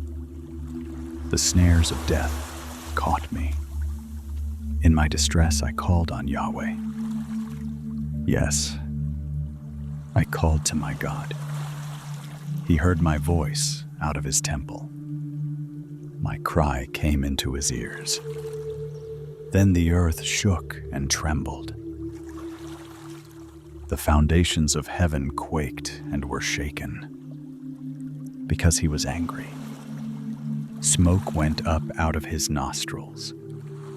Fire out of his mouth devoured. Coals were kindled by it. He bowed the heavens also and came down. Thick darkness was under his feet. He rode on a cherub and flew. Yes, he was seen on the wings of the wind. He made darkness pavilions around himself, gathering of waters and thick clouds of the skies. At the brightness before him, coals of fire were kindled. Yahweh thundered from heaven. The Most High uttered his voice. He sent out arrows and scattered them, lightning and confused them. Then the channels of the sea appeared. The foundations of the world were laid bare by the rebuke of Yahweh at the blast of the breath of his nostrils. He sent from on high, and he took me. He drew me out of many waters. He delivered me from my strong enemy, from those who hated me, for they were too mighty for me. They came on me in the day of my calamity. But Yahweh was my support. He also brought me out into a large place. He delivered me because he delighted in me. Yahweh rewarded me according to my righteousness. He rewarded me according to the cleanness of my hands. For I have kept the ways of Yahweh, and have not wickedly departed from my God. For all his ordinances were before me. As for his statutes, I did not depart from them. I was also perfect toward him. I kept myself from my iniquity. Therefore Yahweh has rewarded me according to my righteousness, according to my cleanness in his eyesight. With the merciful, you will show yourself merciful. With the perfect man, you will show yourself perfect. With the pure, you will show yourself pure. With the crooked, you will show yourself shrewd. You will save the afflicted people, but your eyes are on the haughty, that you may bring them down. For you are my lamp. Yahweh will light up my darkness. For by you I run against a troop. By my God I leap over a wall. As for God, his way is perfect. The word of Yahweh is tested. He is a shield to all those who take refuge in him.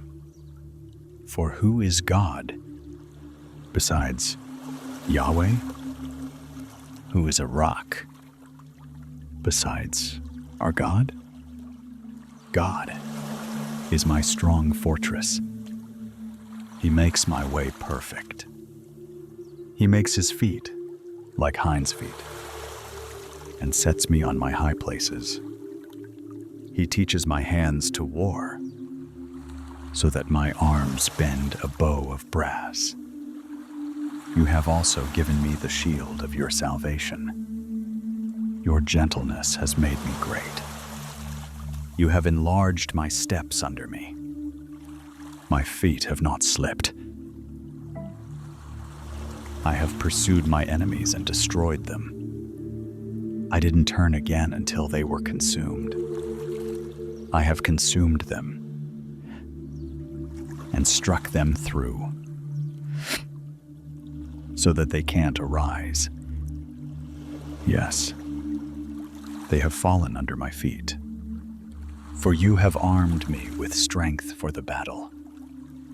You have subdued under me those who rose up against me. You have also made my enemies turn their backs to me, that I might cut off those who hate me. They looked, but there was none to save, even to Yahweh. But he didn't answer them. And I beat them as small as the dust of the earth. I crushed them as the mire of the streets, and spread them abroad. Pratis, you also have delivered me from the strivings of my people. You have kept me to be the head of the nations. A people whom I have not known will serve me. The foreigners will submit themselves to me. As soon as they hear of me, they will obey me. The foreigners will fade away and will come trembling out of their close places. Yahweh lives. Blessed be my rock. Exalted be God, the rock of my salvation, even the God who executes vengeance for me, who brings down peoples under me, who brings me away from my enemies. Yes, you lift me up above those who rise up against me. You deliver me from the violent man. Therefore I will give thanks to you, Yahweh, among the nations. Will sing praises to your name. He gives great deliverance to his king, and shows loving kindness to his anointed, to David and to his seed, forevermore. Now these are the last words of David. David, the son of Jesse, says, the man who was raised on high says, the anointed of the God of Jacob, the sweet psalmist of Israel. The Spirit of Yahweh spoke by me. His word was on my tongue. The God of Israel said, the Rock of Israel spoke to me. One who rules over men righteously, who rules in the fear of God. He shall be as the light of the morning, when the sun rises, a morning without clouds, when the tender grass springs out of the earth, through clear shining after rain. Most certainly my house is not so with God. Yet he has made with me an everlasting covenant, ordered in all things, and sure, for it is all my salvation and all my desire, although he doesn't make it grow. But all of the ungodly shall be as thorns to be thrust away, because they can't be taken with the hand. But the man who touches them must be armed with iron and the staff of a spear. They shall be utterly burned with fire in their place. These are the names of the mighty men whom David had: Josheb-Basshebeth, a Tachemonite, chief of the captains. The same was Adino the Eznite, against 800 slain at one time. After him was Eleazar, the son of Dodai, the son of an Ahohite, one of the three mighty men with David. When they defied the Philistines who were there gathered together to battle, and the men of Israel were gone away, he arose and struck the Philistines until his hand was weary, and his hand froze to the sword. And Yahweh worked a great victory that day, and the people returned after him, only to take spoil. After him was Shammah, the son of Abigail, a Hararite. The Philistines were gathered together into a troop, where there was a plot of ground full of lentils, and the people fled from the Philistines. But he stood in the midst of the plot and defended it, and killed the Philistines. And Yahweh worked a great victory. 3 of the 30 chief men went down and came to David in the harvest time to the cave of Adullam. And the troop of the Philistines was encamped in the valley of Rephaim. David was then in the stronghold, and the garrison of the Philistines was then in Bethlehem. David longed and said, "Oh, that one would give me water to drink of the well of Bethlehem, which is by the gate." The 3 mighty men broke through the army of the Philistines and drew water out of the well of Bethlehem that was by the gate, and took it and brought it to David. But he would not drink of it, but poured it out to Yahweh. He said, "Be it far from me, Yahweh, that I should do this. Shall I drink the blood of the men who went in jeopardy of their lives?" Therefore he would not drink it. These things did the 3 mighty men. Abishai, the brother of Joab, the son of Zeruiah, was chief of the 3. He lifted up his spear against 300 and killed them, and had a name among the 3. Wasn't he most honorable of the 3? Therefore he was made their captain. However, he didn't attain to the first 3. Benaiah, the son of Jehoiada, the son of a valiant man of Kabzeel, who had done mighty deeds. He killed the 2 sons of Ariel of Moab. He went down also and killed a lion in the midst of a pit in time of snow. He killed an Egyptian, a goodly man, and the Egyptian had a spear in his hand. But he went down to him with a staff and plucked the spear out of the Egyptian's hand and killed him with his own spear. These things did Benaiah, the son of Jehoiada, and had a name among the 3 mighty men. He was more honorable than the 30, but he didn't attain to the first 3. David set him over his guard. Asahel, the brother of Joab, was one of the 30. Elhanan, the son of Dodo of Bethlehem.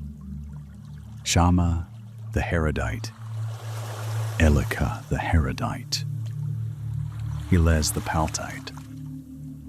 Ira, the son of Ikesh, the Tekoite. Abiezer, the Anathothite. Mebunai, the Hushathite. Zalmon, the Ahohite. Maharai, the Netophathite. Heleb, the son of Baanah, the Netophathite. Ittai, the son of Ribai of Gibeah of the children of Benjamin. Benaiah, a Pirathonite. Hiddai, of the brooks of Gosh. Abielbon the Arbathite. Abielbon the Arbathite. Asmaveth the Barhumite. Eliaba the Shalbanite. The sons of Jashan.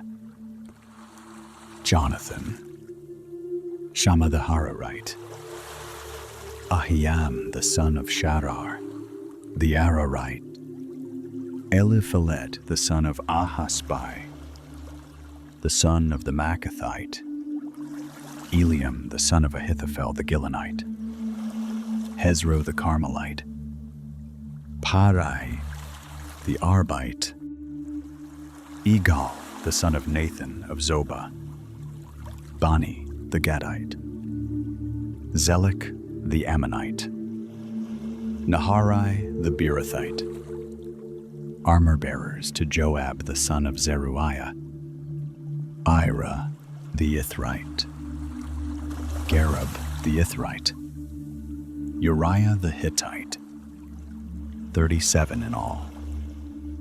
Again the anger of Yahweh was kindled against Israel, and he moved David against them, saying, "Go, number Israel and Judah."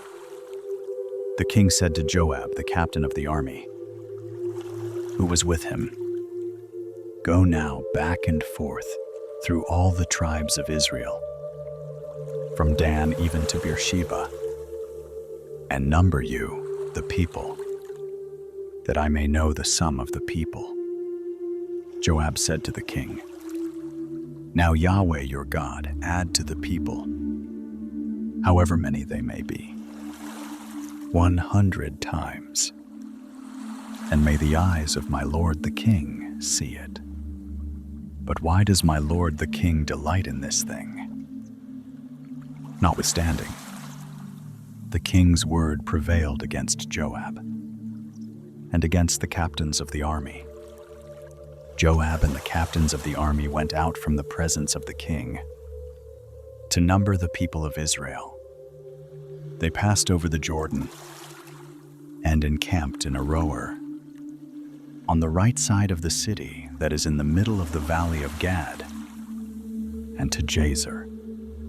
Then they came to Gilead, and to the land of Tatim Hodshi, and they came to Dan John, and around to Sidon, and came to the stronghold of Tyre, and to all the cities of the Hivites, and of the Canaanites. And they went out to the south of Judah, at Beersheba. So when they had gone back and forth through all the land, they came to Jerusalem at the end of 9 months and 20 days. Joab gave up the sum of the numbering of the people to the king, and there were in Israel 800,000 valiant men who drew the sword, and the men of Judah were 500,000 men. David's heart struck him after that he had numbered the people. David said to Yahweh, "I have sinned greatly in that which I have done. But now, Yahweh, put away, I beg you, the iniquity of your servant, for I have done very foolishly." When David rose up in the morning, the word of Yahweh came to the prophet Gad, David's seer, saying, "Go and speak to David. Thus says Yahweh, I offer you 3 things. Choose one of them, that I may do it to you." So Gad came to David and told him, and said to him, "Shall 7 years of famine come to you in your land? Or will you flee 3 months before your foes while they pursue you? Or shall there be 3 days' pestilence in your land? Now advise you, and consider what answer I shall return to him who sent me." David said to Gad, "I am in distress. Let us fall now into the hand of Yahweh, for his mercies are great, and let me not fall into the hand of man." So Yahweh sent a pestilence on Israel from the morning even to the time appointed. And there died of the people from Dan even to Beersheba 70,000 men. when the angel stretched out his hand toward Jerusalem to destroy it, Yahweh relented of the disaster. No. And said to the angel who destroyed the people, "It is enough. Now stay your hand." The angel of Yahweh was by the threshing floor of Araunah, the Jebusite. David spoke to Yahweh when he saw the angel who struck the people, and said, "Behold, I have sinned, and I have done perversely. But these sheep, what have they done? Please let your hand be against me, and against my father's house." Gad came that day to David, and said to him, "Go up, rear an altar to Yahweh in the threshing floor of Araunah the Jebusite." David went up according to the saying of Gad, as Yahweh commanded. Araunah looked forth, and saw the king and his servants coming on toward him. And Araunah went out, and bowed himself before the king with his face to the ground. Araunah said, "Why is my lord the king come to his servant?" David said, "To buy the threshing floor of you, to build an altar to Yahweh, that the plague may be stopped from afflicting the people." Araunah said to David, "Let my lord the king take and offer up what seems good to him. Behold, the cattle for the burnt offering, and the threshing instruments, and the yokes of the oxen for the wood. All this, king, does Araunah give to the king." Araunah said to the king, "Yahweh your God accept you." The king said to Araunah, "No, but I will most certainly buy it of you at a price. Neither will I offer burnt offerings to Yahweh my God, which cost me nothing." So David bought the threshing floor and the oxen for 50 shekels of silver. David built there an altar to Yahweh, and offered burnt offerings and peace offerings. So Yahweh was entreated for the land, and the plague was stayed from Israel. And so, tonight's journey comes to a close. Near the end of 2 Samuel, David sang of God as his rock, his fortress, and his salvation. And in his final days, he still looked to the God of mercy. Across this whole book there is glory and there is weakness.